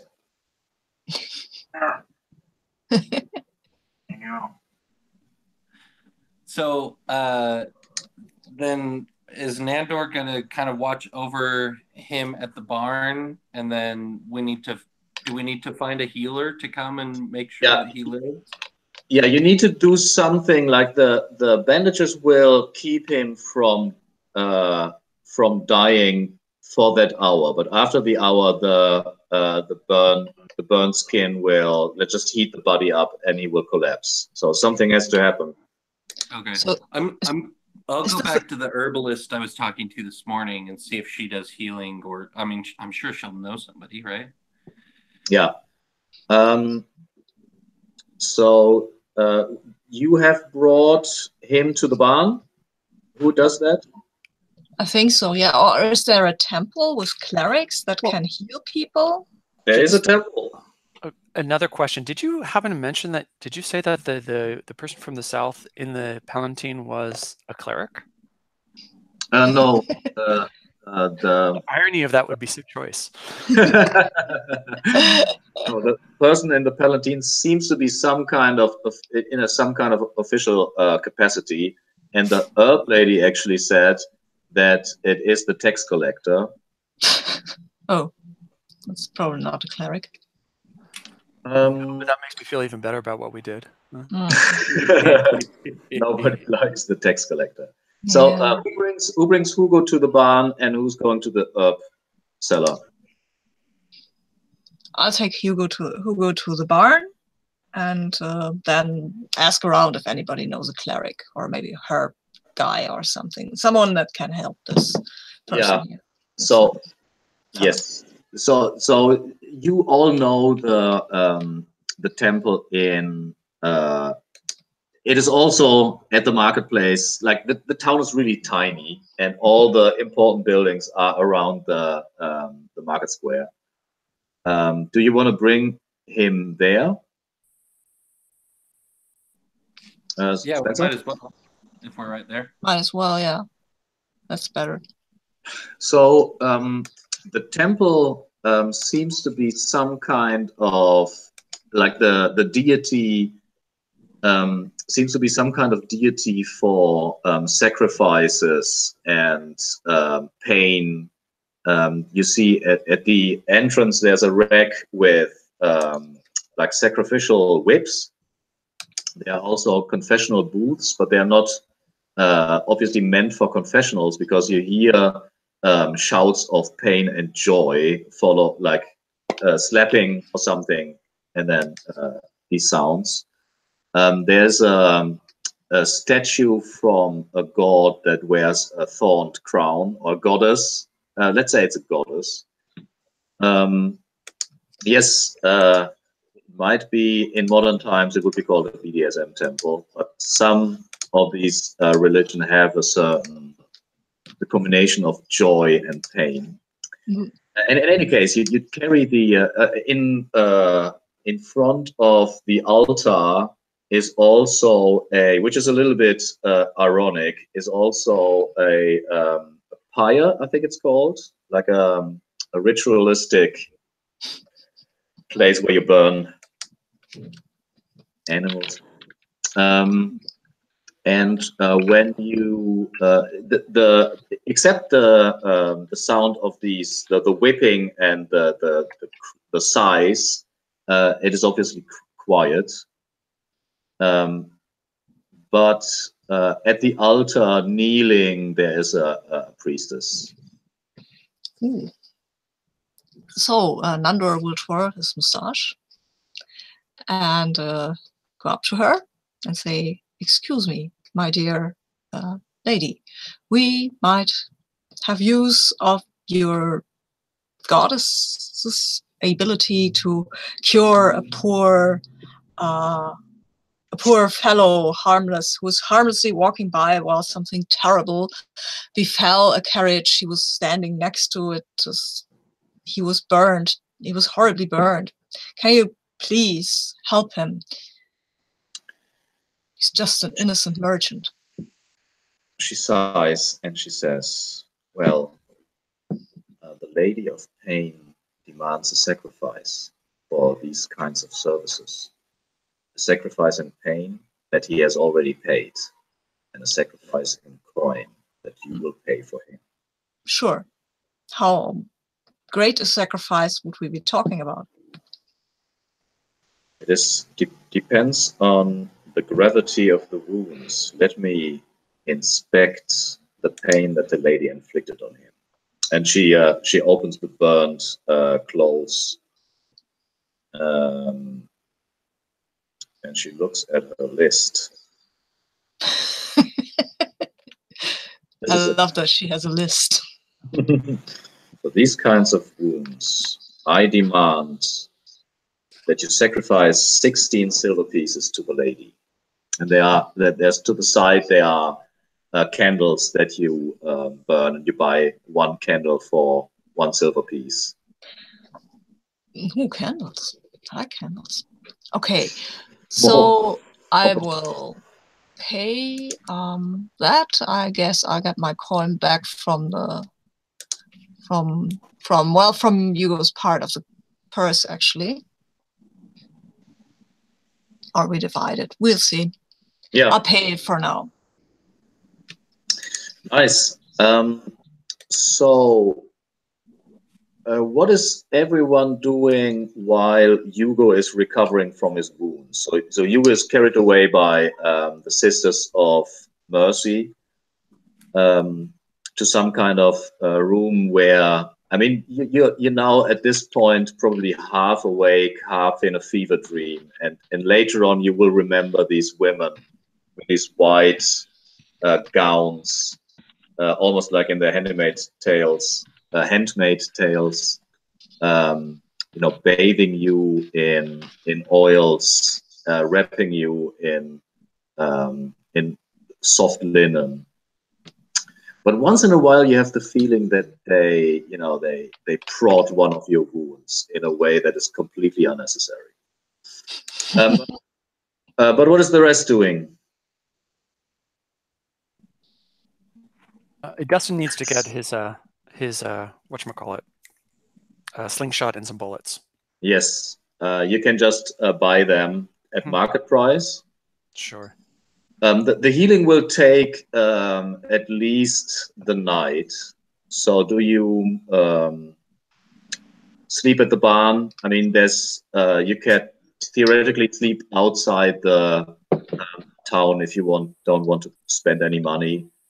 You can look for an abandoned building and squat there. What's the plan? Yeah, I'll just stay at the barn. That's fine. Yeah, if you will give me my share of the coin of the purse, I'll have enough coin to stay at the barn too. And I think Okay, after Dustin actually buys his slingshot and bullets, he'll probably go and go back to Hugo to watch over Hugo. Sorry, guys, I need to kick that cat out. It is scratching at it's not even my cat, it just wandered in. So It's a wandering monster. In 2 minutes. Okay. Okay. So we've got 150 gold split 4 ways, right? Yeah. Yeah, so 35 for everyone. So why don't you said there was 10 extra. Why don't the 10 extra also go towards the healing, since Hugo was the one that really stole that's everything? Cool. Yeah, so then you owe me 6 and I'll get them 5 and we're 41. Yeah, so let's say let's say you took the 6 from my purse while I was unconscious, so you had the full amount, and I lowered my coin. Sure. Oh, that was a crazy action to fulfill our nasty character. Yeah, it didn't bring us any money, though. What do you mean? The whole burning, the palanquin didn't bring us any money. No, Yes. well, it's gonna give us all an XP, isn't it? And considering the way I haven't failed a roll yet, so that might be the only XP I get. It won't give me an XP. There's plenty of XP triggers at the end. Cool. 3 ammo.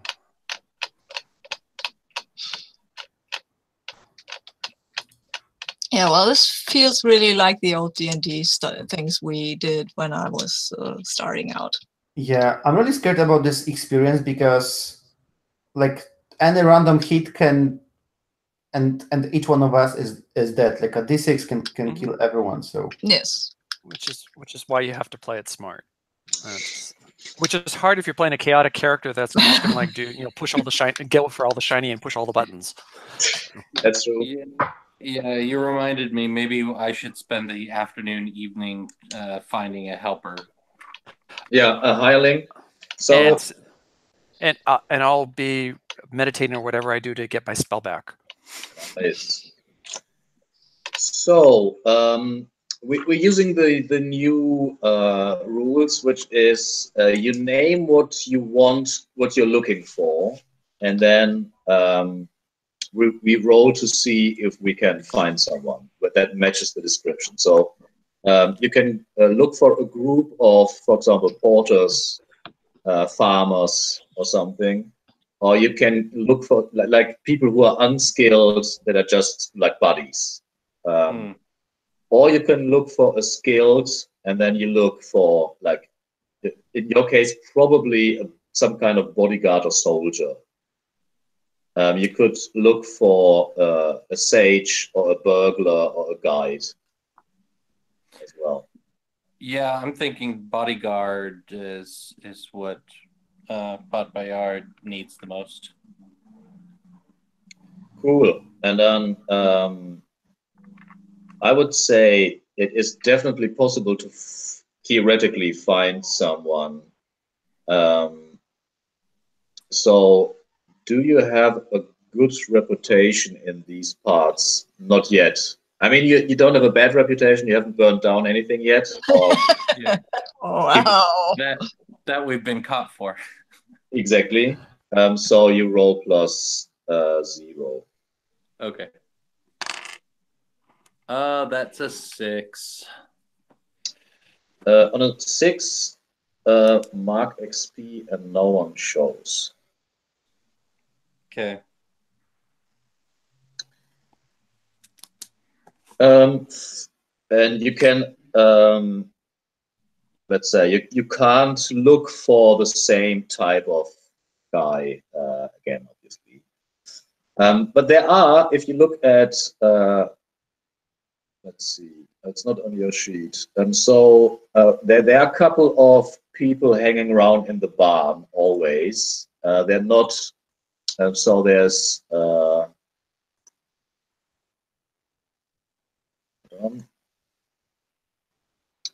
so there is a guy in dreadlocks who's always looking for work. There is a tattooed lady which looks pretty shabby but not unattractive. And there is some kind of, you want to say, maybe a druid or something in bright yellow robes that leans against the barn wall and reads maybe a pamphlet or something. You can ask these threes. Yeah, barnflies, exactly. You can talk to you know, regulars in the tavern. What are you doing? Well, maybe we could take the druid. I mean, he has a bright yellow robe, so we would make perfect bait. He might be able to heal. And he might be able to heal. That would be good, yeah. Yeah, so I go and talk to the druid, unless you want to do that. But Bayar, you're better with it.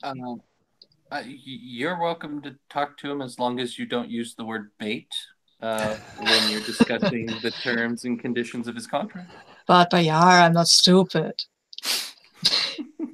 Twirl.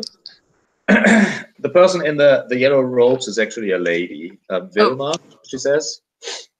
Okay, that's fine. I assume you can read as well. Yeah, so do I. Yeah, so I think she, let's see, maybe she's not reading, she's writing something on the scroll. And she does seem to write like some kind of recipe. Oh, cool. Excuse me. She sighs, yes? We're looking maybe for someone to help us find and fight a two-headed troll, and I wonder if you're interested in coming with us and doing that. She laughs. Do I look like I can fight a troll? No, but you can look like you can, well, bandage our wounds afterwards. I mean, we've done this before, you know, this is actually pretty small potatoes for us. We just need someone to patch us up a little afterwards. Well, that I can. My price is 2 silver pieces per day. Okay. Yeah, that sounds plausible. Fine. Okay, so Vilma will follow you. Yay. Anything else you want to do before next morning? You went shopping. You have a hireling now. Yay, we've got a hireling. Spell components, can I buy those, or do I need to? No, I think spell components should be. You could buy them at the apothecary at market price as well. Okay, I was having trouble finding them under the marketplace page. Do you know? Oops. Let's see where they are. They are specialty items, and then there it is. And they also come with a with a move, so to speak. Okay, cool. All right. So I think while you are talking to the people in the barn, it's filling now. It's evening. There's no fire allowed in the barn itself, just outside, but there are a couple of lanterns hanging. There's even like a hurdy-gurdy man or something playing something. So it's relatively laid back. It's a small town makeshift tavern, but you come into talks with the regulars in town. Maybe some people traveling through. You see the Zarutu lady is also attending. She sits apart from the others and having a meal. And I would say, who of you would be the most talkative? Who's the most likely to talk to strangers? Or none of you are actually doing that? Are you? I mean, I think Dustin is socially awkward. So maybe not him. Nando loves talking to strangers. Yeah, So- and Dustin was going to spend the night meditating at Hugo's bedside. That is true.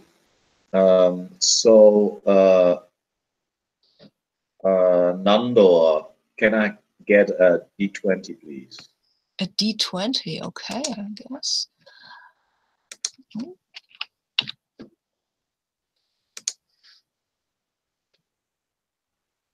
Whoops. I didn't mean to roll 3d6 and a fate die, I guess. Sorry. I think I have to. No. Nandor. There, I've got a 19. A 19. So Yeah. 19 and a 20. So I think you're talking to one of the lackeys from the envoy, and he's saying, terrible thing that happened. Yeah, have you heard the litter burned down, and I think there was some kind of collateral damage as well. Yeah. That person who was badly burned while the litter exploded. Terrible thing. Can't imagine it would do something like that. Yeah, probably some lizard folk. They are known to do all kinds of evil things. Yeah, and they like it warm, Well, you look like an adventurer. If I were you, I would travel into the knee-high sea. I've heard there's a half-sunken ziggurat that even the lizard people avoid, and I can only imagine that it's laden with gold. Nice. Yeah, that Otherwise, sounds like polluted by them. Otherwise, because they avoided, if the other temples and ruins, they have looted a long time ago, but this one, it's cursed. It's cursed. Oh, wow. Sounds like something I might do. I'm great with curses. I broke, I think, at least half a dozen. So I will copy the rumor onto your character sheet. And then I would say we fast forward to the next day, and Pavel can join us finally again. Have I recovered anything? Yeah, you have healed half of your hit points. Okay. Does the reduced constitution lowers my maximum HP? Yes. So you need to calculate them. When will the constitution come back?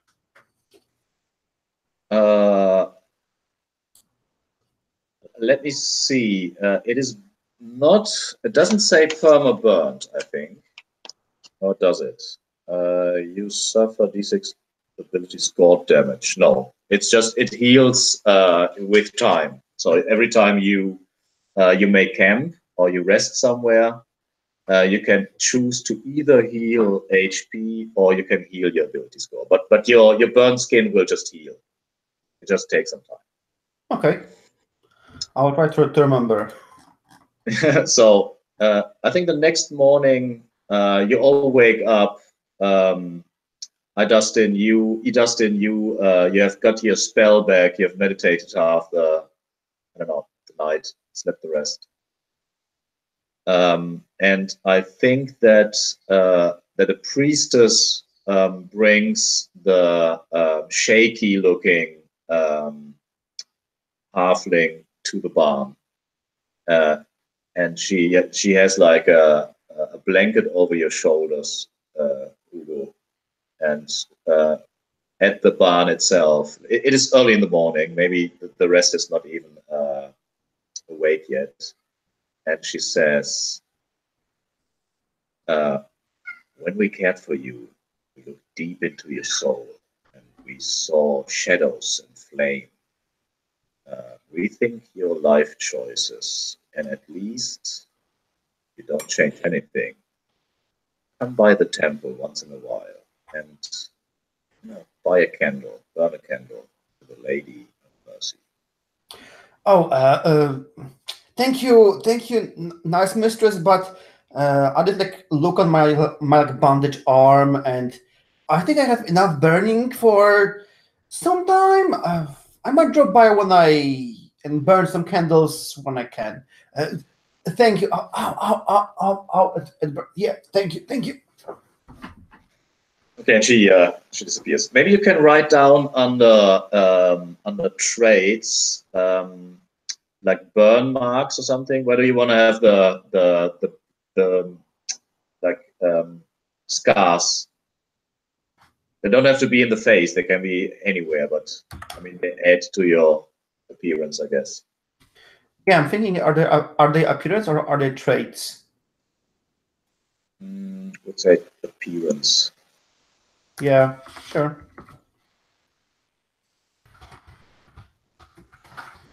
Okay, so what are you guys doing? It's morning. Let's say you've eaten.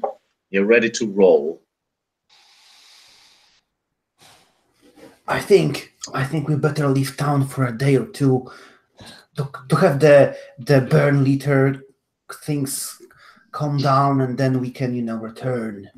Yeah, they think it was some lizard people, Oh, that's good. And then just look at my like burn like hand, and yeah, that's good. Lizards, that's good. Yeah, Thank you for taking care of me. Sure. Should we go and take care of the troll now? Yes. That's perfect. To keep my mind focused on something rather than ouch. Yeah, let's keep things focused.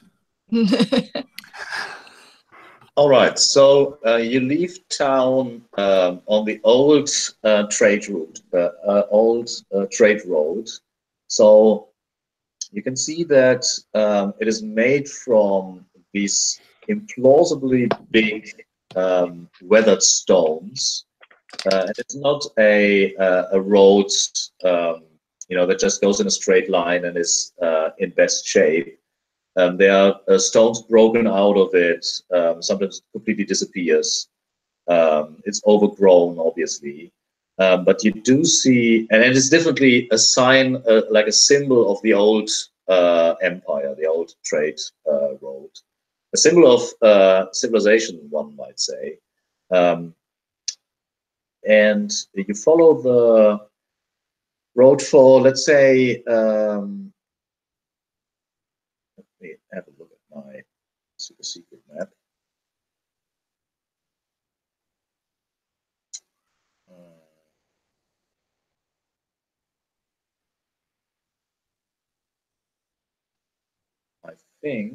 I mean, you're traveling on a road, which that means you're traveling much quicker. I would say not even half a day. So before noon, I think let's say, what's the weather? It's raining a little bit. Before noon, you see before you the old royal or imperial bridge, a majestic stone structure that spans that has like two what's it called, like two arches. What do you do? Do you approach the bridge? Do you scout the scene? Do you travel over the bridge and look at it from the other side? Do you travel upriver? What's the plan? So was it told to us that the troll, not like in the legends, he takes the toll from everyone passing the bridge, or does he just lives here? Do we know anything? We know he steals from the people coming through, so I guess I don't know, actually. Maybe we should have asked. Then the mayor said he lives under the bridge, but I don't think we want him to see us first. I think we should come from another direction, maybe go upriver a little ways and spy on him. So that seems like and the area is kind of foresty, I believe.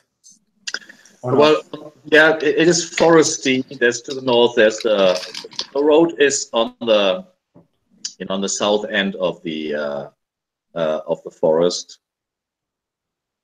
But I suppose there are at least some bushes to hide behind, and Hugo isn't very tall, so I think I've got this. I will scout ahead and see where the troll is hiding. Maybe he has some camp under the bridge. I will scout ahead. And yeah, but be careful. We just healed you up. So of course, I'll be extra careful. I think the thief has like a sneaky move, don't you? Yes, I have moved silently. Move silently. That's it. So where do you move? Do you approach the bridge directly? Is it more like you take a detour? Do you come from upriver, downriver?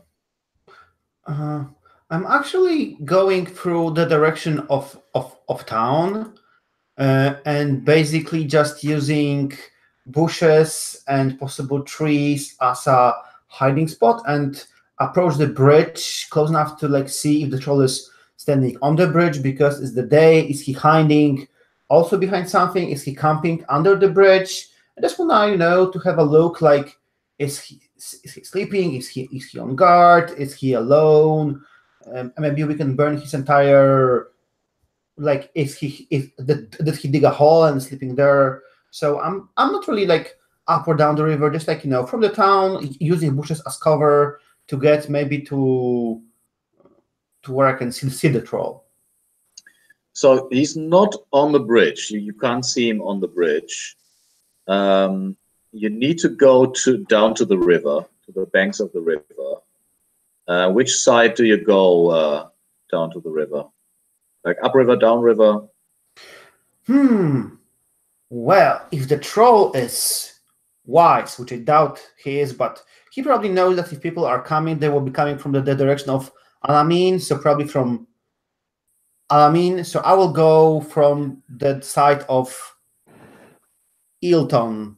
So Hugo, I think Dustin might chime in and say, Hugo, you might want to consider which way the wind's blowing. I think trolls, don't they have a good sense of smell? I never heard of trolls having good sense of smell, but I will heed your advice. Now, and I take my hat because we didn't get to describe. Hugo has this fancy hat, which totally looks like a Jack Sparrow hat, except it has a huge feather, a orangey and yellow. So he takes his hat off, takes this feather, and just checks which direction the wind is blowing. Yeah, the wind is blowing from the north. So he will So he will approach from the south. Makes sense. Do you wear that gigantic orange feather when you're sneaking and hiding in shadows? Yeah. I guess I have to say, of course, because that's how I go about the world. I'm small, but I want the people to know it's me. So besides, it's fun. It's fun when it gives trouble. So Hugo, this could also be your classic. Instead of hold my beer, this can be hold my hat, and you always like pass it off to one of us when you're going to do something risky. But it's I would impose like a penalty if you wear that and try to hide in shadows. That doesn't compute. Dustin, I trust you with my hat. That doesn't also trust me with your Russians. So don't screw me over. Okay, so you sneak to the south side of the river using bushes and trees as a cover. And I think that triggers hide in shadows. Or move silently, whichever you like. Sorry, I move silently. Cool. Let's see. Let's see what the dice say. The dice have spoken 7 plus 2. It's a 9. So choose one. When you sneak from place to another, name the destination within sight and roll the X on the 7th line. Choose one from the list below. They notice you before you get there, but you have the upper hand and take +1 forward. You have to stop where you only part way there, or else you will be noticed. They notice you as soon as you reach your goal and take -1 forward.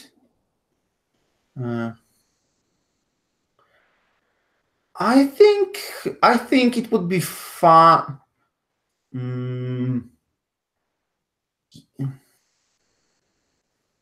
I'm trying to deduct the difference between the first and the last. They notice as soon as you reach your goal before you get there. You have the difference is, do you? Yeah, I guess them or not. Yeah, I guess.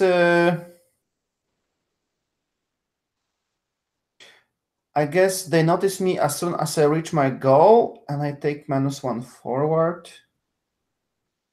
And your goal is the bank of the river where you can see him. Yes. That was within your line of sight. So,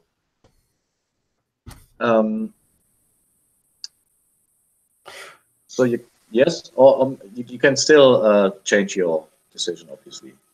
Yeah, I like that. I like +1 forward. So they notice me before, but they have the upper hand and take +1 forward. It isn't really that much different, I believe. But yeah, I will take this one. So they notice me before I get there, but I have the upper hand and take +1 forward. The difference is that you don't reach your goal. So you either reach, you don't even come down to the river before they notice you. Which means you can't scout him out. Okay. Oh my god, that's so difficult. So I want to reach the place, so I will stick with the first choice. They notice me as soon as I reach my goal, and I take -1 forward. Yes. Okay, so what gives you away? What do you think? Is it a sound? Is it just luck? Like, are you unlucky and you do actually move extremely silently? I think what actually gives me away is that the troll isn't really bright, and he was standing on the wrong side. So he should be standing on the other side, looking if people are coming down from the direction of Alaman. But he is not too bright, and he was standing on the wrong side, and that's why he spotted me. Because from south, he shouldn't be standing on this side, because it doesn't make sense. I think so. You sneak down this rather steep bank of the river, and he is standing in the water actually, and he is fishing, like he's catching fish, and At the moment that he catches the fish, he looks up and sees you, and he lets off like a roar, and you are halfway down. Oh, sorry, you reach your destination. So you're down on the riverbank. But now I think the -1 translates into, if you want to get away from him, you have to climb up the riverbank or move alongside the river.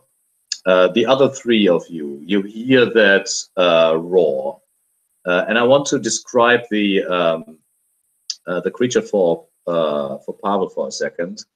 So he looks weird. So not only is it a creature with the size of, like, he must be like 4 or 5 meters, which is 15 feet or something, roughly 15 feet. He also has this metallic reflecting skin. It almost looks as if it is, steel or something. He has 2 completely different heads. One head is organic, I would say. So the head doesn't have the reflective quality, and the other head is like rather square. It looks, I mean, for people who know science fiction films, it looks like a robot. He has one glowing red eye. So one head is this robot head, I would say. The other head is, he looks like foul. The other head looks, it's hairy. The skin, there's a rash on his skin. There's one horn sticking out of one side and one broken horn on the other side. And the red eye is actually targeting you. You also hear like a and the other head is screaming. So the people above, what are you doing? I think Dustin will hobble out onto the bridge and look in the direction of where Hugo is, to make sure that he can see the beast when it comes in, out from under the bridge. Yeah, from where you stand, you can't see Hugo. You can see like there's the banks, and it goes, the bank of the river goes down, and Hugo's down there. So you stay there where you are. Mm-hmm. Okay. And Nandor? I think I will just draw back, because, well, just to distract him, or just to give Hugo a more of a chance, and then I will step forward onto the bridge and draw my sword. So yeah, you run to the bridge, I guess, because you were some ways away, I guess. So I go shouting and then running, and then I run towards the bridge and draw my sword. And what is Batbayar doing? I'm gonna head over to the bridge as well, and I'm gonna check to see if like any of the stones that make up the bridge, like the railing or whatever of the bridge, are loose. Perhaps we might be able to push it on the troll. Awesome. Is that a cool moment to make a 5 minutes break? Because it's now it's 8. Yeah. Awesome. Mm-hmm. Okay. See you 5 over.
So I was wondering, so does Hugo have a little red dot appearing on his chest? Yeah, You said targeting, so I was thinking, oh, okay. he actually does. I think that it takes some time for Nandor and for Batbaya to actually get in position. So Hugo, the scream, the peep, the targeting. What is happening? So I think Hugo is kind of like shocked because he has probably never seen such a weird troll. So he reaches to like take his hat off, but he doesn't really have a hat. So he like grabs into maybe like his boat, like probably like across his chest, like just like clings to the wooden part of the bow, and he doesn't like fall to his knees, but he just like, oh my troll, please don't eat me. I'm a mere beggar messenger who came here to tell you the horrible news. Look, I don't even have shoes. I'm like poor. There's a tax collector in town, and he's coming to collect tax from all the things you've been getting from the people. Please, I'm just a messenger. Don't eat the messenger. So the creature emerges from the water and approaches you, and you hear the very tinny voice from outside of the metalhead saying, "We are here to collect your treasures." And the other head says, "Shut up! Give me all your money!" But I'm a poor person. I tell you, I don't even have enough money to buy shoes. I just came in to warn you that the tax collector is coming, and maybe you need help carrying all of those things around that you collected. So he's reaching out to grab you, and I think you're trying to defy danger with your charisma. Or intelligence because you're trying to get the mind of the creature on the tax collector rather than on yourself. What would you think is more likely? Yeah, I think I'm like thinking fast and trying to like distract him with his like probably troll doesn't know what a tax collector is. I would gladly explain him what a tax collector is, buying everyone else like a moment of opportunity. So I think I'm thinking fast over here. Yeah, saving throw with intelligence, and the others are in place, except maybe Idustin. You said you were staying back, or are you approaching as well?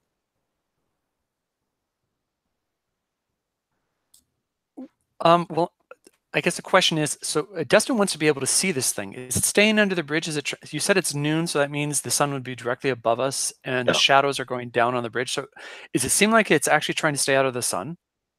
No, he's in the water, not really under the bridge, but on the south of the bridge. He doesn't seem to be sensible to light. Okay, but so we can't see him from the bridge, or can we? Yeah, from the bridge you can see him. We can see him. Yeah. Then I think Dustbin is going to take out his slingshot and take a shot at the metallic head. Mm-hmm. Because he's worried that he sees the red spot on Hugo, even though Hugo doesn't see it, and he's worried that he doesn't know what this foul creature is planning, and it needs to be distracted, or we're going to have to take Hugo back to the Temple of Pain again. I would say you're trying to get into position, but I feel like Nandor and Batbaya were there before you. So what is the rest doing? Batbaya, what are you doing? What's the name of our druid again? Okay. So I'm having her. So we're checking all these stones to see if any are loose, and I'm having her help me. And if any are loose, we're gonna hopefully be able to signal to get him in position to drop them. Yeah, I think so. It's relatively reasonable to say, because the bridge is really old, that you find a big block of stone that is loose enough that you can, with a lot of force, drop it on the troll. What is Nando doing? Well, while we were running towards the bridge, I would have turned to that Bayar and said something like, "Your making people fight spell, use it on the trolls' 2 heads." And then I will stand on the bridge and shout out that I have gold and that he should come and try to get it. So, Hugo, what was your result? My result was, even with a -1 forward, it is solid 11. Oh, wow. +1 intelligence. So what's happening is reaches out to grab you, but instead of holding you upside down and shaking you for coins, he just holds you upside down and looks at you and says, not the robot head, but the other one is saying, "The tax collector is in town?" Yes, tax collector is in town, and he said he will be coming this direction. Do you need help moving your things so that he doesn't steal them for tax? Yes, gold. And at the same time, a lot of things are happening, I guess.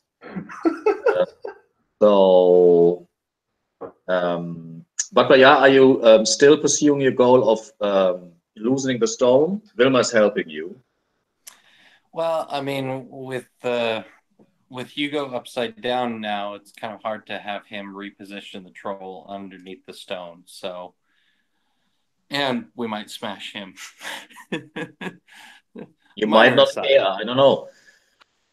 Oh, shoot. I think I like the idea of getting the trolls to fight one another, but they need just cause, because I just make them angry. Is all the spell does. I am going to, you know what? Yeah, let's push one of these stones, not one that's like right over the troll, but one nearby, and get him to look, maybe drop our halfling. So I would say that is a saving throw with strength, and you can. I think the loosening of the stone is within the capabilities of the hireling. You don't have to order her, and you can add her quality to your roll, which is +1. I'm still at a 6 with that. Interesting. And what? So Nando is in place, but yeah, sure, he's shouting at the troll that he has gold and clamoring, so to distract him. To distract him, and then Dustin is loosening a shot. Mm-hmm. Also, make your throw move, which is plus dexterity.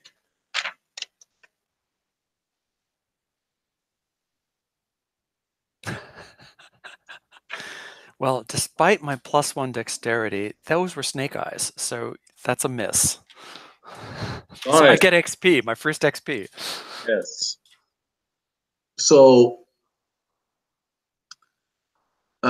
what's happening is the stone. So first of all, but Bayar, the stone is loosening.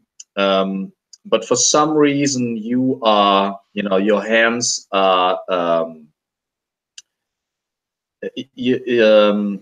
you have I don't know, like try to grab the stone with both hands, and when the stone is loosening, you lose your grip on the bridge itself. So you are about to fall with the stone onto the ground.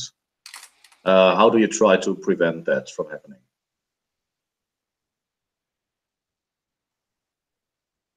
So Vilma is already on her way down, and you are like the stone is dragging you down to into the water.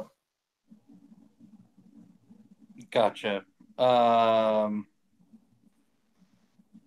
I will.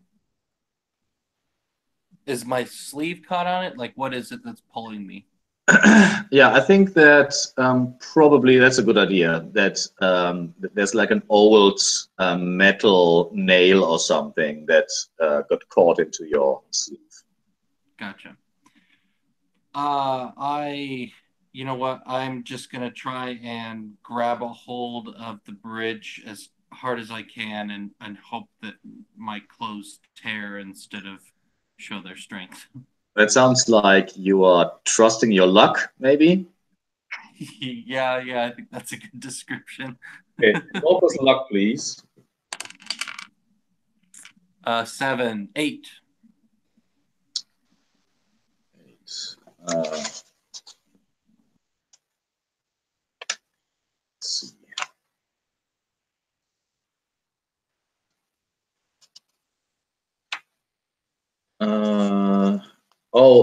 By the way, Dustin, you hear behind you from the direction of Alamein the sound of hoofs.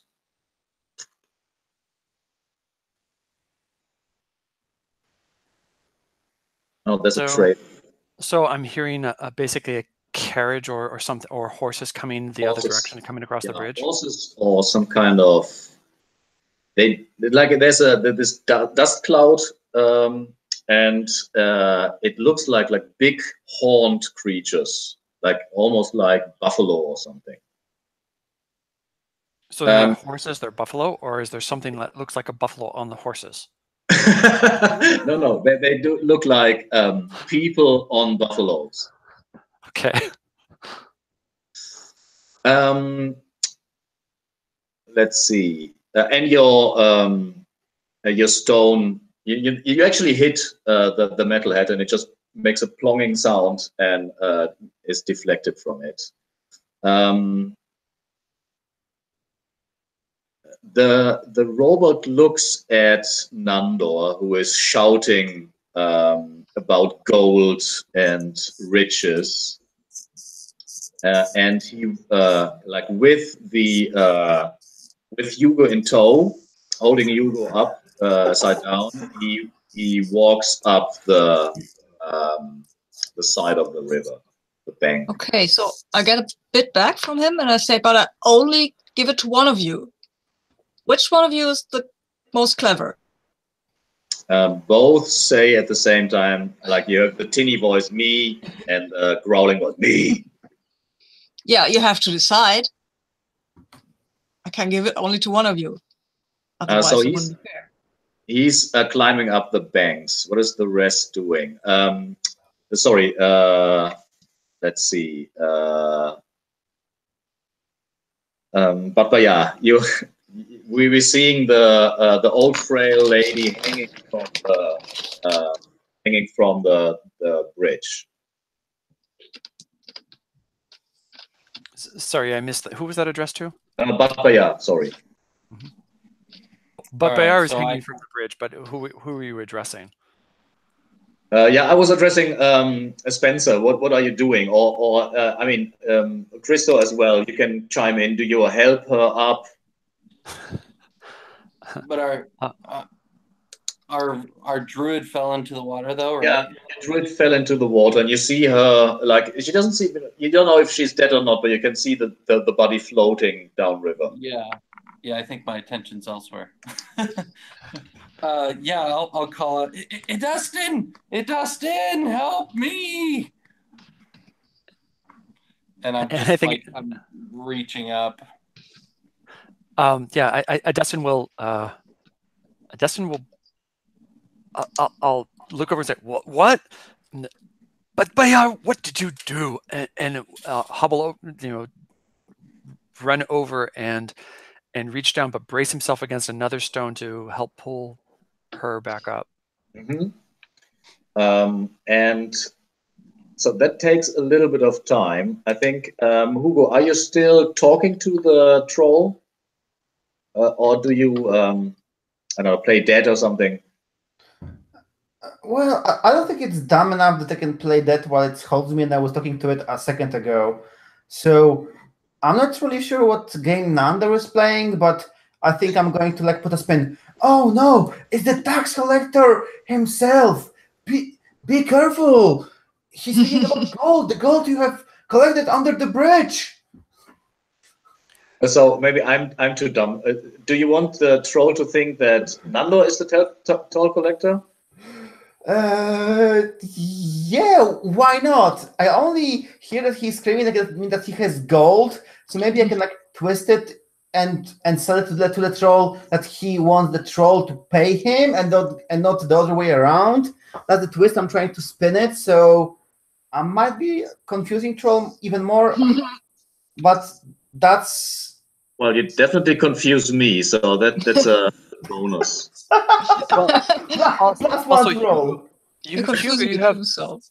Hugo, you also have somebody else you can blame. It doesn't have to be. It can be the people on the horses that are approaching.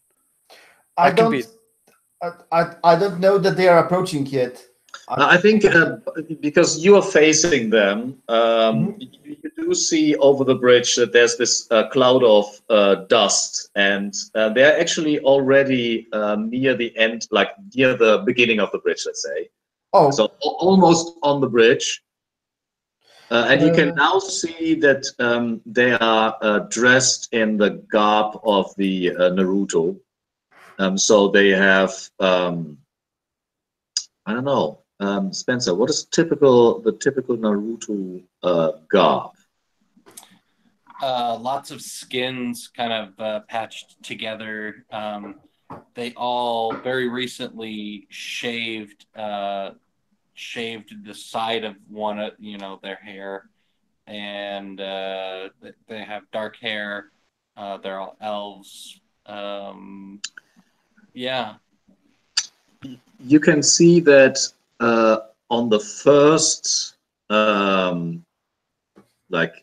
buffalo, whatever it is the lady you were hitting on, Nandor. So she must have sneaked out of town in the night. She obviously is in love with me. Yes. Okay. Let's say, because you're trying to sow discord between the two heads, Nando. Is that... Yes, that's what I'm trying to do. And do you say... I think, correct me if I'm wrong, that it would probably be a saving throw with intelligence. I wouldn't mind that. I'm not that intelligent, but it's okay. I'm not that anything. So I roll a saving throw with intelligence. Look, and I've got a 6. Yay! That didn't work. Well, so if my rambling can be of any use, I think as I'm hanging, I would point out at the metallic head and say, "Hey, you must be the one more intelligent because he sounds really dumb." And I'm pointing at the real head. Yeah. I think he's raising you now over his head, like in this motion, and trying to club with you as a club. What do you do, Hugo? I try to evade that blow, well, because it won't be good for either of us. I'm not sure. I think it would be better for Hugo if he hits you than if he hits the bridge. But I mean, you have to look out for yourself. Yeah, but, I mean, I try to. He had raised. He's hitting me with his arm going down like this. So I have my sword in my hand. So I will just try to cut his arm. Maybe he will drop Hugo or something. I think. And Hugo, what are you doing? I mean, you're not. You wield it like a club, but you're still a player. You can do something about it. Would it be too big of a stretch to pull on a backstab? Because I don't think he might be surprised that the club he's wielding will strike him with a tiny knife. Let's read the move. I think that there is a case to be made. When I use hand weapon to attack a surprised or defenseless, he's not defenseless, but he's surprised. Yeah, I'm with you. I think he's surprised. He's surprised that his club is hit. What is your intention, just to make sure? Is it to make as much damage as possible, or is your intention to get free of the grab? You don't want to be grabbed, or you do want to give damage? Well, if I have any kind of success, it will allow me to choose one option, and the option is you slip back out of reach after striking. So I suppose I will strike the hand that is catching me and fly off gently, maybe land on the grass or mud rather than hit the stone with my head. Let's not get ahead of ourselves. You can still roll snake eyes or something. Just to make sure, what is the rest doing? What is Idustin doing? You helped Batbayar up. You're now standing on the side of the on the bridge where now part of the what's it called? Like the side is missing. Mm-hmm. So we've got the riders approaching the bridge. Yes, from the west. We've got, and the troll with Hugo is on the bridge or climbing up to the bridge? Oh, he's on the bridge, right? Yeah. He climbed up the banks, and he's now on the bridge facing, like at the end of the bridge, facing Nandor. So he is in reach, more or less, like maybe 10 meters away or something. Which is 30 feet. Okay. I think the only thing I can think of is casting a spell. I think. So, do we have any loose stones right now? Yeah, definitely. While breaking off parts of the bridge, there's small debris lying around. So, small debris or a large one? All sizes. All sizes. So I think I want to find a large one. Well, what would be best? So the troll is moving. Crowdsource this. I've got another spell, Shaft of the Weakening Call, and what I was thinking of doing was using it to weaken the call of gravity. You might weaken the bridge he's standing on. Or the bank he's standing on, so he backslides into the water. Yeah, but then we're going to be stuck on the bridge with the horses coming from the other direction. It's true. That's right. It's a good idea. True. I don't know. Maybe we can bridge and take care of the riders. Or if we time it perfectly, then the troll's on the bridge, the riders are on the bridge, and you weaken the bridge. Okay, well, I guess I'll should get somewhere else. I think I've got a simpler idea. I think I'm going to cast it on the troll. Yeah. And make it so that basically it's not subject to gravity. So as it pushes and moves, it's going to cause it to basically lose its footing and sort of float in the air, which will give everybody else an advantage in attacking it. Yeah, it's floating away. I mean, man, you're messing with gravity, time. This is some major shit. That's what wizards do. That is true. But yeah, are you helping in any way? I mean, you're a wizard, a sorceress as well. Yeah, if I'm allowed to help, I'd love to. I have are you just saying to aid him? Yeah, I mean, with one of your spells, I could see, I don't know, like giving, sharing arcane knowledge in this case, pointing out, I don't know, like weaknesses in the energy fields or something. Maybe we could do this. Maybe I can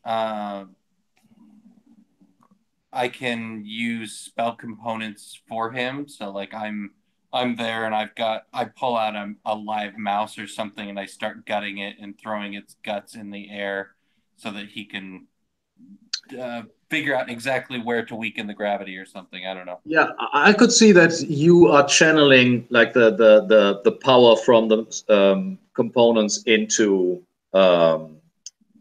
Idustin. Yeah. So that you give your power to him.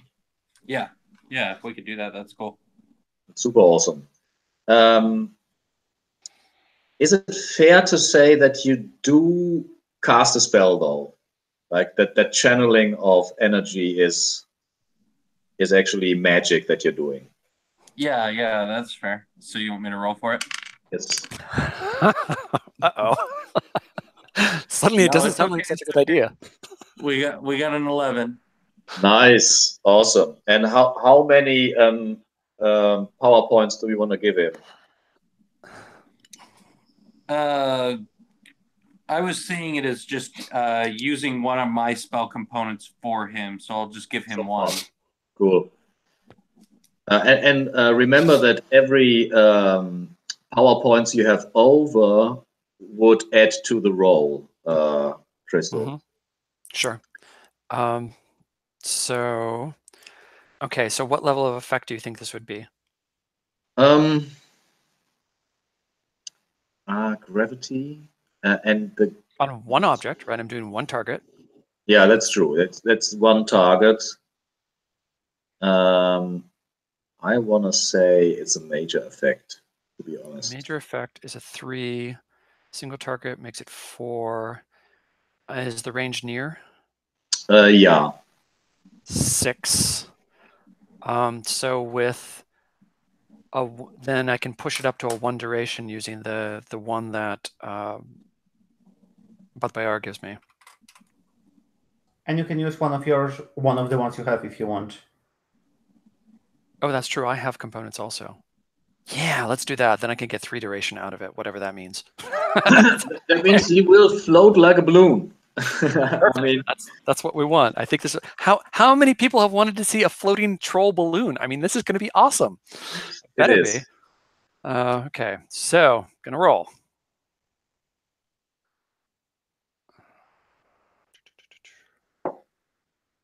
Did that actually work?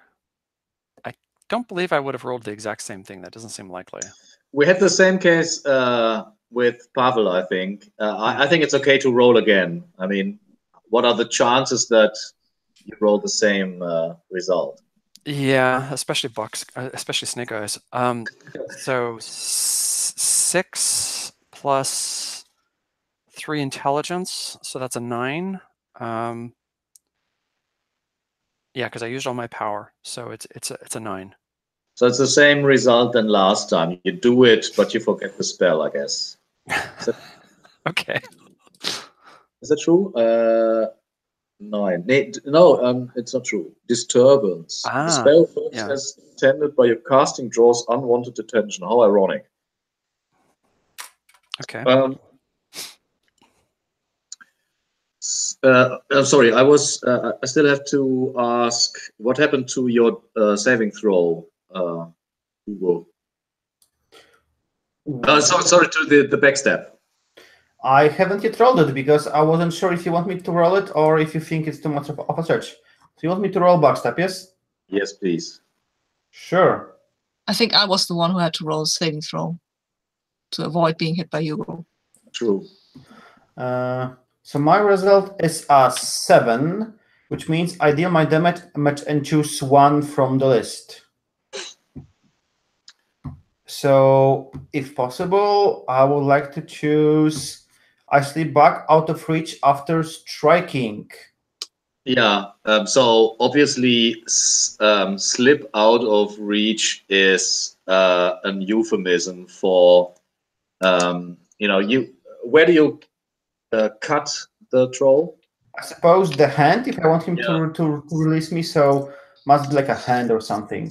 Yeah, makes sense. So he lets out a scream, or they, I have to say, both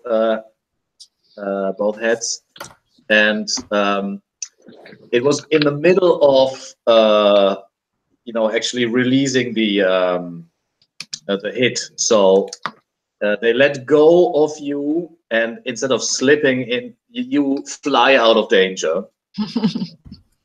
Which also makes, well, he's trying to hit you with his fist, Nandor. So you still have to try to dodge. Yeah, okay. I'll dodge with dexterity, I guess. Right? Saving Yes. throw with dexterity.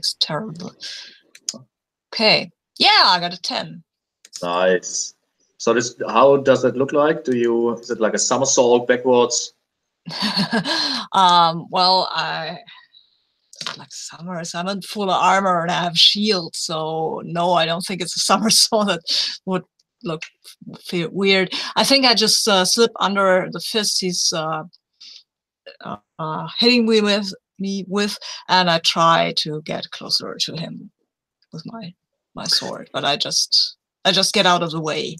Well, I duck. that's weird because now you see that his feet leave the ground, and he is first hovering over the ground and then slowly but surely rising, and then the wind from the north actually hits him and carries him over the bridge, over the water actually.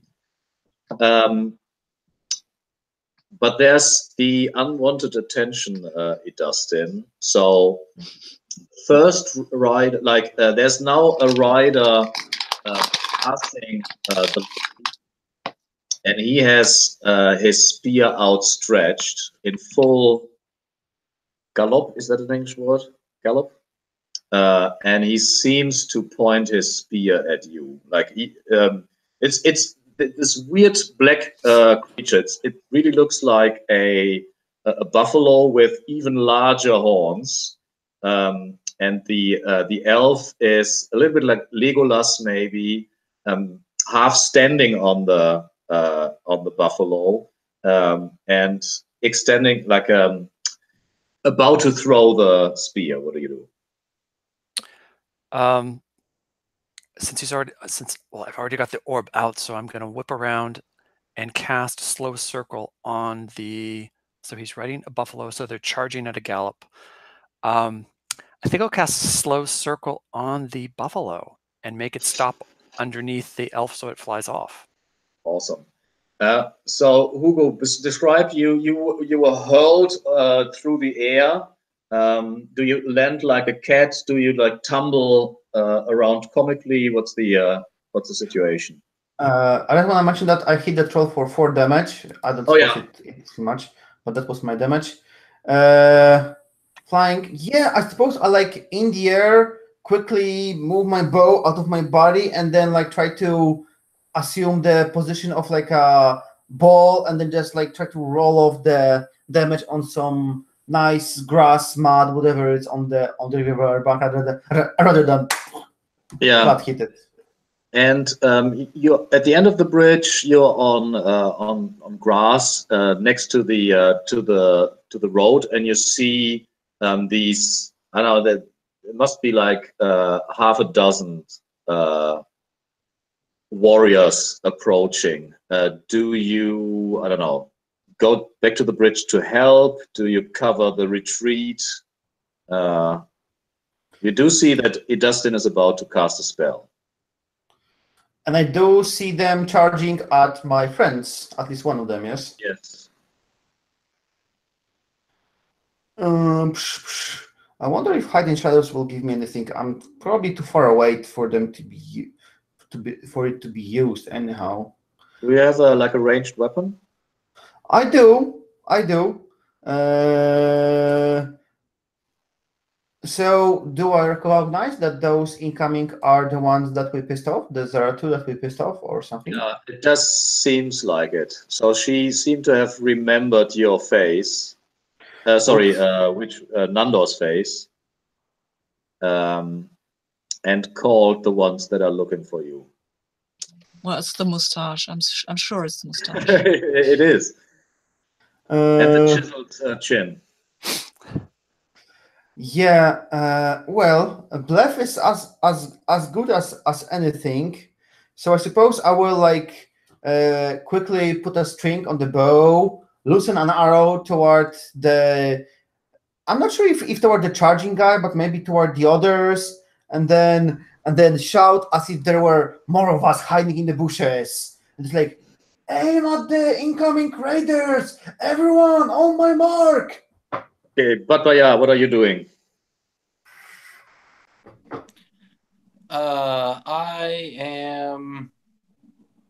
want to see how that spell goes with the slow, and I'll react to that. Okay, and then Nandor, what do we see you doing?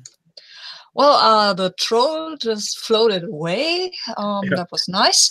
Now there's this lady coming, so I have my sword in my hand. So, but I throw up my arms and say, "Hello, my dear. We meet again." And you see her pointing at you. It's like a gesture to the people behind them. No. You come to me. Not the others. I don't want the others. I want you. Come on. Not helping, Nandor. Not helping. Let's have it out. In role, like in Dungeon World terms, that is deflecting all incoming damage to myself or something. I don't think that the guy charging at you, Idustin, got the memo though. So yeah, make the cast a spell, please. Okay, I think I'm gonna wait till it gets near so that I don't have to pay so much for it.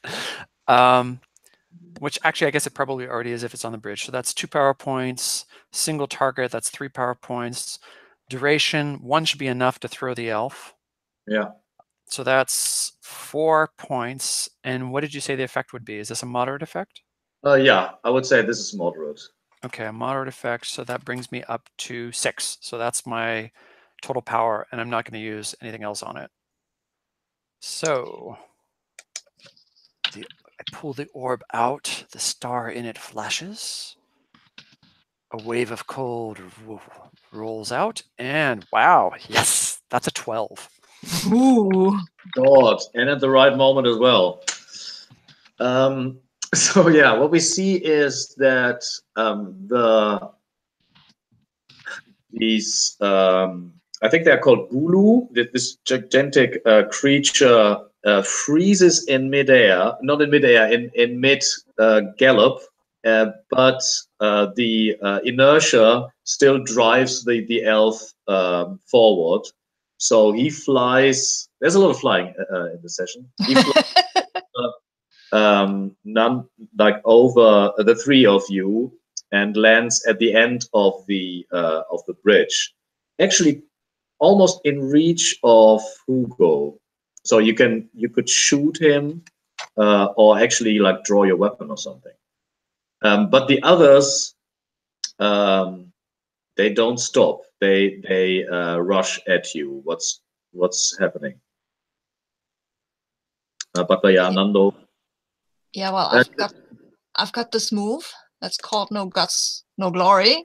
When I charge into battle against overwhelming odds, I can burn 1 wisdom, and then I can roll plus wisdom, and then I might have some advantage. So how does it look like? Do you scream something like you were just like charming and everything a minute ago, but that has changed? No, I scream, "Let's get at these guys! Get out of my way! Let's get out of the way of true love!" And then I'll stride forward. I'm not really charging. I'm more striding towards her. Maybe I'll impress her. Who knows?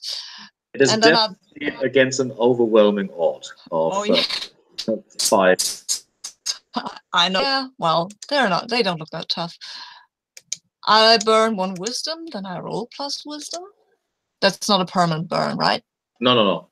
Okay, cool. So I'll do that.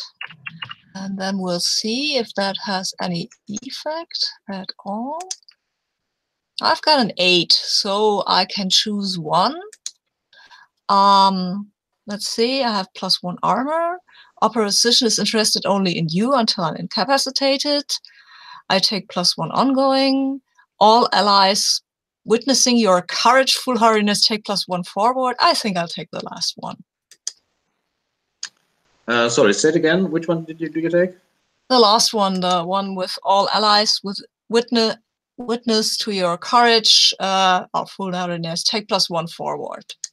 Yeah, so everyone who sees that gets +1 to the next move. But yeah, what are you doing? All right, so I want to cast the Demon of Anger on Nandor. I don't know exactly how this works here, but like to put him into a rage. I don't know if it would like give him extra damage in combat or armor. Or I don't know what would work best. I want to say that it turns him into a berserker, which I want to say they are like he is in a battle rage until everyone is dead. So that's the narrative part. And mechanically, I want to say probably a bit higher, like +1 armor and maybe +2 damage. Okay.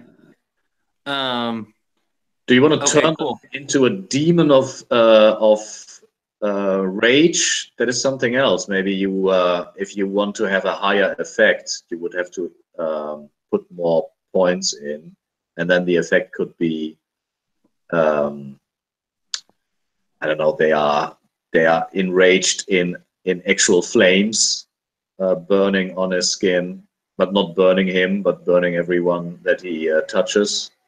But that sounds like a major effect. Yeah, let's stick with the first description. So that'll be how many points then? Yeah. And so is that moderate effect? Is that what we're going with? Because it's more damage and more armor? Yeah, I would say it's moderate. Okay. And then I'll use a spell component to make it last. Can I make it last 3? Yeah, it would be then for the whole of the fight. Yeah. Okay. Yeah, that's exactly what I do. And should I roll before I describe what it should look like? Maybe that makes more sense. just in case the demon of rage. I got snake eyes. Oh no! Oops. Experience farming. Oh my god. Who's demons? Yeah, that's when you deal with demons. That's the problem. Is the demon of rage an actual demon? Yeah. He and I have a relationship going back. Balthazar is what he's told me to call him. So I hope you marked XP because you earned it. And it says some dangerous arcane forces released into the world. So I'm not. I don't want to be a party pooper or something, but we're approaching the 4 hours mark, and I think this is an awesome point to cut. To be honest, I mean we are close enough to Goat Bridge. Hold on, are we all 4 here the next time? No, Lavina is not. I'm not. When I think I don't know when the next time is actually, and I don't know if there is a slot open. So I would check that out. Maybe. Yeah. And would it be okay if the demon of rage takes hold of you and you just run into the wilderness for hours and hours and then return maybe 3 days later? Sure, that will be okay too. Awesome. And the other 3 will be here, so. Oh, guys, I'm sorry for provoking everybody. Yeah, well. Because I want to make the end of session move and everything, all the stuff that we have to do. And I fear this will take a bit longer than I thought, with the demon appearing and everything. I was going to say, so now we have a demon on top of everything else. Nice. Cool. Well, I enjoyed it a lot, but we need to go over the wrap it up move, I think it's called. So we need to answer a couple of questions.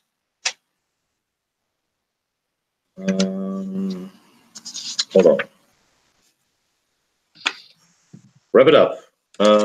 Mark XP if you fulfilled your alignment goal at least 1. Pavel, I can only give you 1 XP, but you definitely earn more. I think I earned it for all the chaotic characters, though. Yeah, I think we all participated in the burning anyway. Well, we're not all chaotic. So, Sabine, what is your... I'm neutral. I get XP if I keep out of things. Well, I kept out of the burning thing. But I don't know if that counts. Was it yeah, I think it was actually a conscious decision. You said you stand back and watch it unfold. Yeah, I would have done that.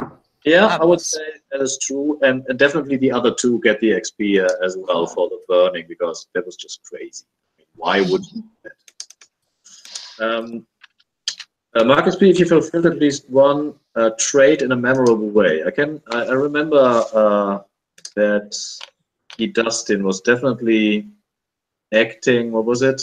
Reckless. Ruthless, but no, I was gluttonous. Well, I guess. True. You started the whole thing, even gluttonous. Uh-huh. It's just 1 anyways. And let's see. Spencer, selfless, murderous, maybe? Yeah, I had some ideas for murderous, but they never quite panned out. I don't think I got it. No. What about selfless?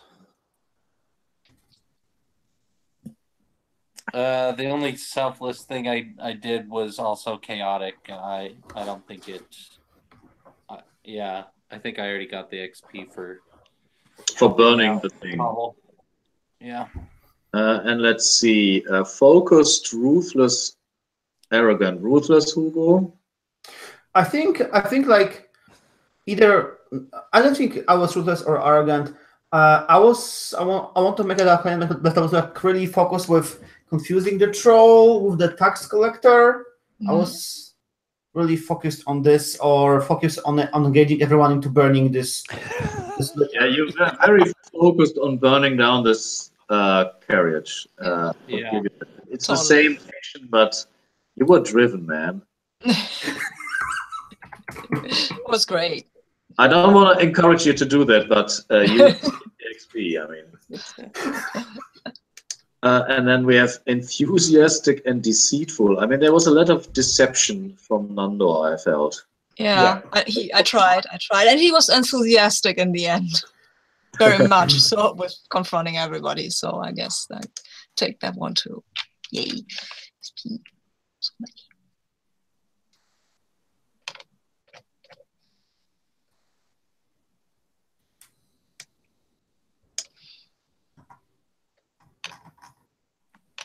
I lost you guys for a second. Can you hear me now? Yes. Yes, we are here. We can hear you. Yeah. Okay, so the fighter marks XP if you defeated a worthy foe.